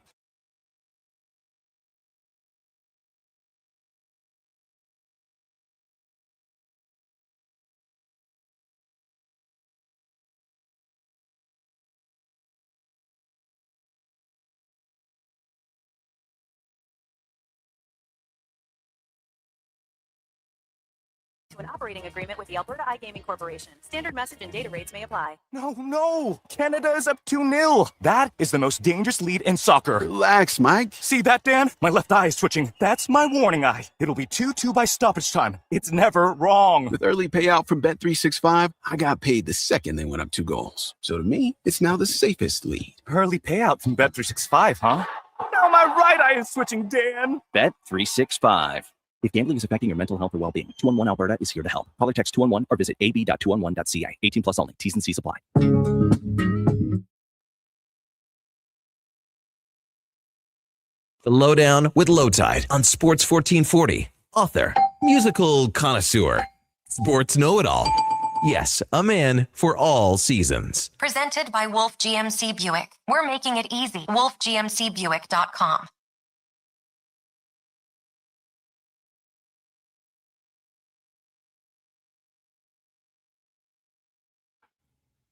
$124. This is the Lowdown on Sports 1440 for Wolf GMC Buick. Check them out, wolfgmcbuick.com. Bell is fantastic to have on the show. Seems odd that he mentioned summer is all winding down. We're July, but they're hockey players, so they're, gearing up. And it doesn't sound like he's taking much time off. He's playing a little bit of hockey here and there. I bet he's still fast, man. He was so fast as a player in the NHL. So I want to talk about the football. Mhm. I want to ask you about fantasy football. And, All-Star game tonight. Baseball's All-Star game. We've got it for you at 6 o'clock tonight on Sports 1440 Radio. So how many teams do you have? Just one or more than one? I have two personally. I have a redraft and a dynasty. Josh? I have one keeper. And Declan, do you have any? Any? Of course I have any. I have one keeper league that I'm a part of that I treat as my main league. I have another redraft league with the same group year after year. And then I was in like a third league with another group of friends, but I don't actually even remember if we did it last year. And if we didn't, like, I won't be doing it this year. It's just like, it's a weird kind of mismatch of people. It's not really, I don't really pay attention to. So I say I have two. So Dynasty is the one that I would be most interested in. I'm not in any leagues, but I would, if I was in a baseball league, which I am, and it's you can keep 4 players a year, and that gives me something that I can build on, right? Yeah. Is it 6? One of the two. Anyway, obviously I know the rules well. But the idea is that you can build year over year. I don't like the redraft years because all the knowledge that you had that you built over the previous year. Let's say you've got 6 guys in my league that I know are going to be good. Like I picked up Jordan Walker on waivers. I should be able to be rewarded for that. Mm-hmm. In a redraft, you don't get it. It's back in the pool. How hard is a redraft league compared to a dynasty league? I would almost say it's easier. I would too, actually. Really? Yeah. Just because like a dynasty, and just for the record, I think keeper, I like keeper over dynasty. I think it's a perfect mix of both. But dynasty, you really have to put in the work year after year, time after time. Just like Cyndi Lauper. To me, in redraft, the things that make redraft easier are you don't have to be as worried about the old guy, right? At least in my opinion, because like if you're to take, let's say you're looking at a dynasty draft and you have, Derrick Henry on the board. Derrick Henry in redraft, like this is a player who you still probably have expectations from, where in dynasty, like he's going to, he's going to fall off, but how long can you rely on him for? Right. Yeah. Like, I think you can still safely rely on Derrick Henry next year in redraft for 1 more year. Right. But do I think you can rely on Derrick Henry for 2 more years? No. I understand. Like that's where I look and say, you're just looking at him for one single year. Yes, you're looking at players for one particular year. And so when people look at like the rookies and stuff, in Dynasty, they're going to shoot way up the board. Right. When you have no clue what they could actually be. Whereas redraft, they're going to be, somewhere in the middle of the pack, usually like a 6th or 7th rounder, which is still pushed up too far up the board, in my opinion. Unless, like... Are you sending messages to your league members now? Is that what you're doing? No. Oh. No, I don't send messages for a while. You just send, messages when it counts. I just send trades when it counts. I in Dynasty, it depends. Like it's all dependent on when everybody else gets active, because once the people start to set up, this guy's on the block, this guy's on the block, then you make your trade offers. But so Bell won in a league, damn near won in another league, and the other one was not good because he had too many Dolphins. Josh, how well did you do last year? I famously was not in mine last year because I was the one that proposed the winner. You got punted. If the winner wins, they get to punt someone for a year. Wow. And I got punted because I drafted too well and had the most points scored in the league. They were jealous. They were. However, there was nothing to be jealous about because I think I started 1-8. And then I won the rest of the games of my year. No. I get punted because someone has to get punted every year. I see. No, I get it. So they get punted and I get to come back in for a year. What if they devoted you anyway and you couldn't come back for another year? Well, then I guess that's their prerogative. But we never really specified, but I feel like if any league members are listening, we would like to introduce that idea to them to see if that would work. Maybe they just just keep me out forever, punting you. Yeah. It's not as brutal as the Bill Simmons one because like we decided like before prep and everything. Yeah. But I got the thing from Bill Simmons because that's what their fantasy league does. And then they used it on you. But every year you don't know who's getting punted until the beginning of the draft. Oh my God. So famously, John Hamm is in his fantasy league and got stuck in LA traffic after being late for the draft anyways because he had to stay on set late. And then got there, set up his laptop and everything. And then Bill had won and said, yeah, anyways, John Hamm's out. Oh my God. So he had to pack all his stuff up, finished his beer and went home. Declan, how did you finish last year? I think I went out in the quarters in one league, and I think I actually went out in the quarters in both leagues. Yeah, it wasn't the best year. Well, not every year is going to be a winner, right? You know. Montana to Rice, the way LT talks about the Eagles makes me mad. He tries to fit it in and sympathize with the losers like the Dolphins, Cincinnati, and Buffalo when he's seen 3 Super Bowl trips and 2 wins in the last decade. LOL. Well, first of all, I go back to Roman Gabriel. So it was decades of losing. Secondly, the Bills aren't losers. They're winners. If their quarterback didn't fumble the ball in the big game, Or running throw down the interceptions. field with nobody around him, maybe they win that one. So, I mean, I don't think you can put the Bills in with the losers, right? Not the Bengals are losers. The Dolphins are losers, but not the Bills. The Bengals have been to more Super Bowls this decade than the Bills, just saying. I mean, like 98% of the teams are losers. The Bills are like losers in like almost the best possible way or the worst possible way. Because they're depending close how you and look. they're Exactly. going to get it. Yeah, they're going to get it though. The Bills are like the Carolina Hurricanes. Except the Hurricanes won. Well, yeah, but no one thought like but they were going to. The similarities I think are there. Your team's been there pretty much every year for the last number of years. I actually think they're more like the Oilers. Oh, I don't. Josh Allen, Connor McDavid, kind of comparable. Yeah, but now Draisaitl isn't necessarily there, but James Cook did have 1,600 yards, lead the league in rushing. And they're not built like they're not made up analytically the way Carolina is. They're built off of their superstar. Yeah, but they have so many like role players where you look at that receiver room, that's just role players. Well, yeah, but they also have like arguably the best player in the league. Yeah, sure, but the rest of their team outside of him and James Cook is just role players. Yeah, that's most teams in sports. Do they need a Bruce Smith? Like, do they need a guy, who can dominate in another, be a dominant player aside from their quarterback? Yeah, it's James Cook. Led the league in rushing last year. Do you mean like defensively? Yeah, that's what I was. Yeah. Like I mean, listen, you guys remember Bruce Smith, right? Oh, best edge rusher ever outside of Lawrence Taylor, probably. Yeah.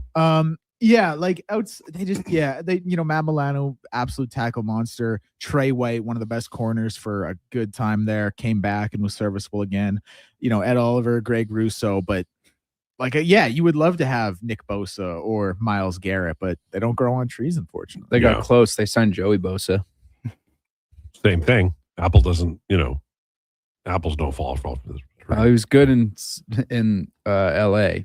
It was not good in Buffalo. Poor guy. Oh, well. It's just the way the cookie crumbles. By the way, today on the Jason Krueger Show, in support of Sports Central, Jason Krueger will be auctioning off a foursome at the Spec at Vivo Restaurant. Dinner for 4 with Stan Bowman and Spectre this fall. And then I think that also includes a foursome at the Spec tournament at the Quarry as well next week. So it's a great prize, and that'll be auctioned off this afternoon on the Jason Krueger Show. Which would you prefer, golfing with Spec or having a meal with Spec? It's a good question. And if you were having a meal with Spec and Stan Bowman, would you ask Stan all the questions or Spec all the questions? How about a Twitter follow? Well, if you go golfing Start with there. if you go golfing with them, you have like 4 hours to work on them. I love that he just goes, hey, Spec, you don't follow me on Twitter. And he goes, yeah. Well, that was Lansky. It was Lansky's like was the coldest. Lansky's was Lansky actually did follow me on Twitter, but Lansky's was the coldest because you gave him about like a 2-minute soliloquy about how much it means to me. I And he was also like, told you you know you what were a he great said? guy, He dogs you. He says, "There you go." That was it. That's a power move, right? Like, oh yeah, I mean, I like Steve a lot though. I think Steve likes me. oh, he does. Steve's not a And you haven't done anything to make him mad because he would have already told me. Like, Steve, he has such a lack of a filter. He would have told me as well. You're right. Good point. I mean, but he also is like, he would be most critical of you as the producer on this show.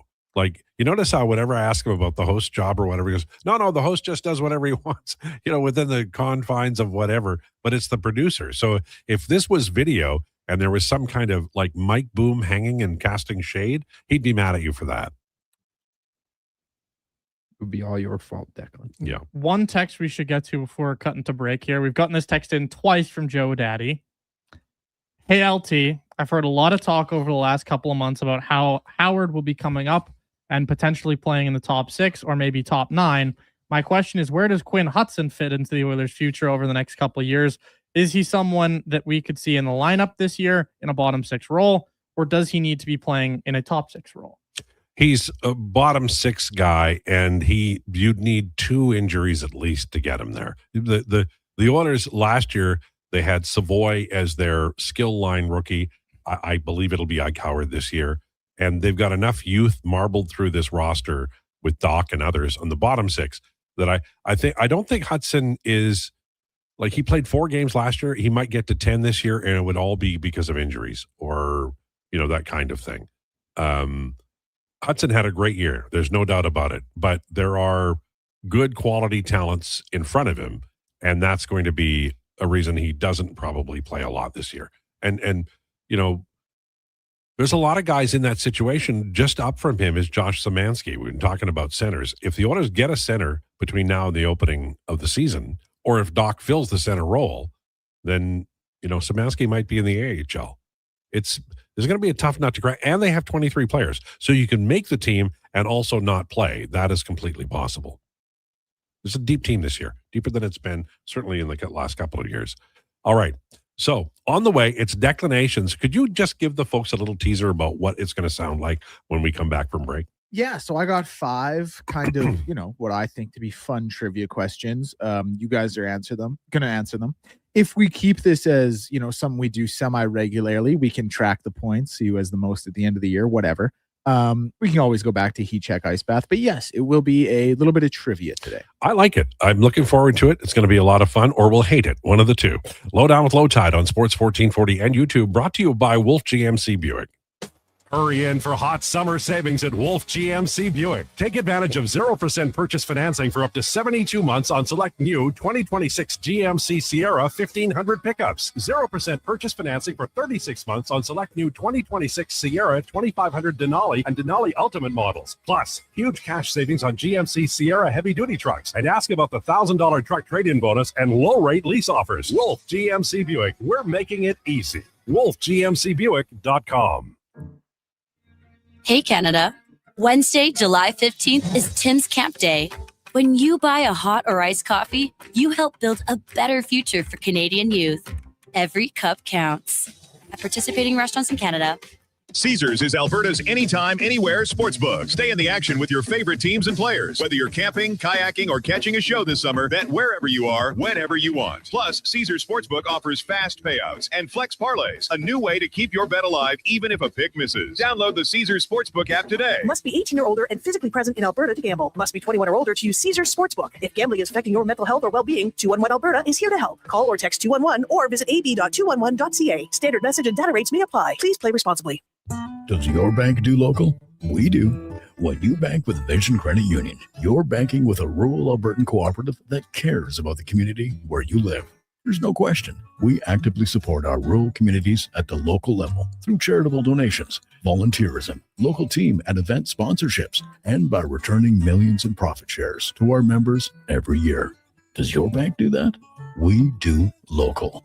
Bank with Vision Credit Union. VisionCU.ca. You probably know Stingray for radio advertising. What about digital advertising? Yeah, we do that. Connected TV? We do that. Search and social? And that. Programmatic? Digital out of home? We do it all. Endless digital platforms to connect your business to more customers, to intrigue them, engage them, so they choose your product or service. Get started now at stingraymediasolutions.com and let us help your business grow. We are Stingray. That's what we do.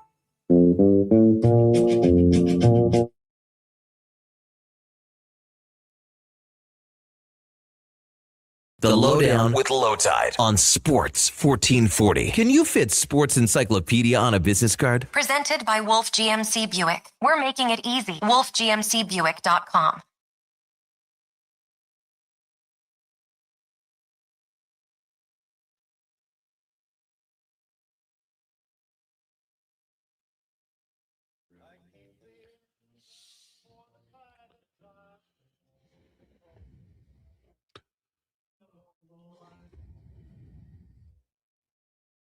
Lowdown with Lowetide on Sports 1440, brought to you by Wolf GMC Buick. Check them out, wolfgmcbuick.com. It is 1-0 Spain over France right now, approaching the end of the first half at the World Cup semifinal. It is also time for Declinations, presented by the Edmonton Elks. Get your tickets. Lock them in today at goelks.com/tickets. They're playing BC, got to home and home against Saskatchewan. They're on fire, and the heart of the schedule is straight ahead. And now, with Declinations, it's Declan Krueger. All right. A little bit of trip. One thing I didn't go over, but I thought it was implied. Hopefully it was. You guys won't give a collective answer. You'll all give individual answers. So just so we're clear there. Okay, sure. Trivia question number 1. Which MLB team has the most runners left on base this season? Ooh. Great question. I will say the Toronto Blue Jays. I'm about 65% sure it's the San Diego Padres. I will say that it's the Boston Red Sox. I think the Padres were second, actually. But Damn. it is the Pittsburgh Pirates. Oh, And they have the most runs scored in the MLB. They've got the second best WAR or WRC plus. I can't remember which as a team. They're mashing. Man, that's crazy. Who would have? And you wanted no draft picks to ever go there. You wanted them to be defunct. Yep, that's the way I feel. And now look at them. Yep. No points that round. But question number 2: which NBA team committed the most fouls last season? Detroit Pistons.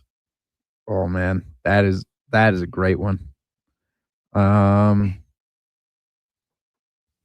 Washington Wizards. That's also a good pick. I'll say the Charlotte Hornets. I can confirm one of you was correct. Really? It was LT. And it was LT with the Detroit Pistons. First point of the day goes to Lowetide. Shock. Surprise. Question, it was like 1800 or something as well. Question number 3. Which NHL team led the league in merchandise sales in 25-26? I was surprised when I found this. San Jose Sharks. I'm also going to say the San Jose Sharks. This is a good question. These are good. These are all good ones, Deck.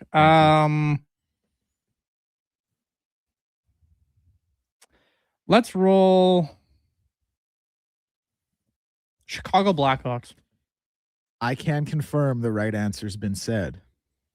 And it was the Chicago Blackhawks. Nicely done. I was surprised by that. Great Oh, pull. it's a great uniform, though. It's gorgeous. Great uniform. It is. Bedard, lots of young players to be excited about. The blacks and the reds are the best, but even the whites are great. Original 6 franchise. Yeah, makes sense. Question number 4. Reason through this. Which NFL team missed the most field goals last year?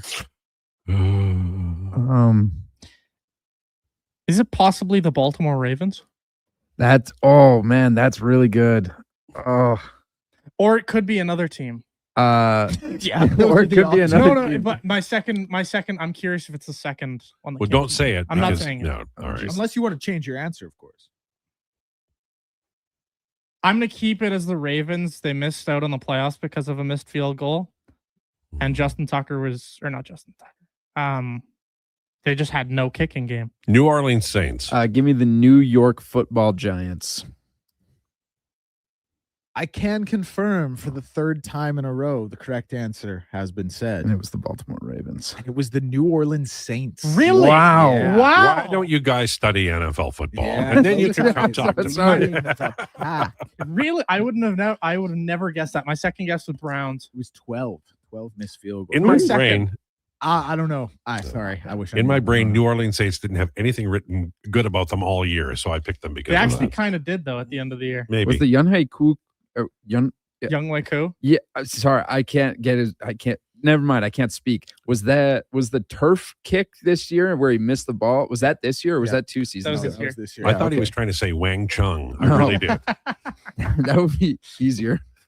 The other team that came to mind for me was the Browns because they couldn't make a kick to save their lives either. But I'm surprised it was the Saints, but also, yeah, I guess with Tyler Shuck kind of coming up at the end of the year and playing some football and actually looking pretty good, that does make sense because Chris Olave was awesome. They did have some things start to go their way near the end of the year. And me and they Josh were way got better them than the lunch Browns because they were way better than the Browns. The good thing is I don't know any of the kickers in New Orleans, but I won this round. I couldn't So- tell you who the Yeah, I kicker in New couldn't tell Orleans you is who they were either. And our final question, taking it over to Europe. Which Big Five soccer team, and the Big Five is La Liga, Bundesliga, Premier League, Serie A, and Ligue 1, which Big Five team completed the most passes this past season? In league play. I don't. So not Champions League. This is like asking me which astronaut food is the best. See, I actually think this one is gettable. I'll say the Arsenal. I'll say PSG. I'm gonna go Bayern Munich. PSG is eligible, right? PSG, yeah, they play in Ligue 1. Is Arsenal eligible? Yeah, they play in the Prem. You would tell us if one of the teams we picked was not eligible for this. Yeah, but category, honestly, right? you guys would. I don't think there's any chance you guys would name a team not eligible. And on top of that, not only were they all eligible, I can once again confirm the correct answer has been said. Really? Please be PSG. And that team was none other than Champions League winners. That doesn't tip the hat for you guys. I do know that one because was- that is PSG, It was right? PSG. There you Yes, go. It was PSG. So Josh, you I got get a on the point. board. All right, Yay. guys, we all got at least 1 point today. Nicely done. Unfortunately, Lowetide dunked on us in basketball and in football. Well, why don't you try learning about the sports, guys, and then we can talk about it intelligently on this show. The You've been watching NBA. since the original 6 of this thing, and you did not get the NHL question. Thank you very much. Look, there's luck, and then there's whatever the hell I just did, and so I'm happy for it. I I do not mean, expect a return. I hold on, enjoyed this though. I'm doing this wrong. Bag fun. questions, Declan. Bag questions. I think the maddest this show ever got at Declan was Donovan and I. We felt we had been screwed over. I think it was the NHL question, but we were just raining down verbal Colton blows on Sissons. Declan for 5 minutes, as I recall. It was Colton Sissons. Listen, I remember the day we And then there was that other bum on the Anaheim Ducks. What the hell was that Nikita guy's name? Nestorenko. Yes. God, we lost. And I thought he was Nikita Nestorov. That's how bad it gets. I would say we reached the point where we were unkind to Declan that day. We were. That is the day that Declan had decided that it was time to change what the Tuesday segment was. I don't think it was different than next week, but we were pretty close. Well, Hi, My Name is a great segment. It is. It is. Yeah. Well, And- you ruined it. You both ruined it. Well, I It's think dead. every segment that we've done for Declinations on the Tuesday has been excellent, but we flush it out a little bit, and I think that's good too. I think people would tell you they probably want Hi, My Name is back. But I Or think continue with tell the us trivia. you would like Highway Name and his whatever I said. I mean, whenever I'm filling in for Deck, it's Hi, My Name is time. I don't know. I was just so over. Like, I thought I was thinking of like good obscure players, putting the clues together, and then just getting hammered for it for 6 minutes. I was think like, we "F kind this." of we did the thing that we shouldn't do ever in life, and we kind of bullied you out of it, which is not fair. You know, Yeah, we probably I did. blame Became a Donovan. victim of peer pressure. I But blame also, I mean, how many times can you come back with this guy's a first round pick in this year? Or in this Well, that decade? was always the first clue. I made it like a goal to be very consistent that way. Yeah, but there was always like there was one question in there. He's never had heart surgery or something. This is the other thing. No. This is the. Cause I'm glad this is coming up again. My clues were there were like maybe 3 Tuesdays I gave bad clues. Hand up.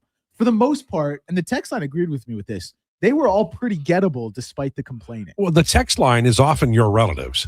So let's review about whether they're going to be critical with you. And I think we only had maybe a couple of weeks we were really mad, and they did seem to be a little bit obscure. You're choking up. You can't even get through Like that line. Nestorenko. Like, you know, it's not even Eric Nestorenko, who I've heard of. That was definitely the most. It was obscure Nikita one. Nestorenko who had played at that point in the season, I think 8 games in the NHL. It was just unbelievable. I like, wow, You but may as well have pulled out a guy's name like Jimmy Smith, and it would have been basically the same effect. having Dan said Smith, that, BYU. the one thing I will give Declan credit for, this segment, no matter Monday through Friday, is always entertaining. And that's all we can really promise the audience, along with some, I think, astute and brilliant criticism of Brad Pitt as a human and as an actor. Rewatched F1 the movie again. So fire. So good. His daughter took out an ad in Variety to take her last name off of her name.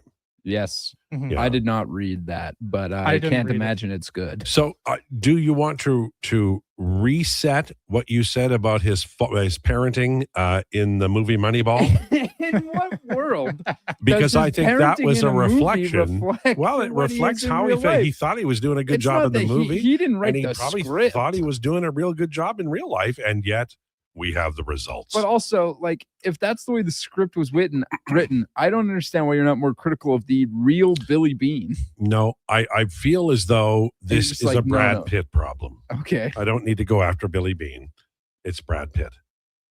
Okay. Yeah, Brad Pitt was the real life Billy Bean. Yeah. I think when I read that, my first reaction, this is how petty I am. My first reaction was, aha, Josh is wrong. He was like, I gotta tweet at Josh. There you go. I just gotta tweet Here we at go. Josh. So do we now? Obviously, we're at halftime in the first game of the World Cup. Declan was the one at the beginning of the show who said that he felt that Spain had a real chance, and he would not be surprised if they won. Now that we're at the halftime with a 1-0 score, do any of us wibbly wobblies want to change our mind? I didn't give my take on who I thought had it. I mean, these are the top 4 teams left, right? Yes. These are all great teams. So anybody can beat anybody left over. I don't think England can. It'll get to penalty kicks. If England wins, I'll be shocked just because of their history. Hand of God. I mean, even when a guy cheats, the referee doesn't see it, against England. And we've seen them in penalty kicks. It's embarrassing. The one thing they've got going is Harry Kane is on fire right now. Harry Kane could very well win it himself. You never know. I don't know. Tottenham Hotspur should be banished from English football because of what happened with Harry Kane there and Sonny. I watched them. I watched them all the time. And I'm like, man, if they just had this or that. But every year they just sell off and pretend to buy. Well, we got a good one. We got a big one. Nothing. Who's your most delusional franchise in sports right now? For me? Yes. Like the one I cheer for and for no reason? No. Like what? Montreal Expos. If there was one team that you think is the most delusional franchise in sports, like not your fandom, Right. but like who do you think is actually lost? And thinks they're found? Yes. Leafs have to be up there. I was going to say the Toronto Maple Leafs. But I secretly want Cheka to be good, but I will tell you, a lot of the math people that I really respect are like, no. So we'll see. You know what's funny? So if you remember last year, the Vancouver Canucks spent the most money in free agency. Mm-hmm. They were the worst team in the league. The Toronto Maple Leafs spent the most money this year. Yeah. Usually when you spend the most money, I also remember the Nashville Predators. Yeah. Usually when you spend the most money, you suck.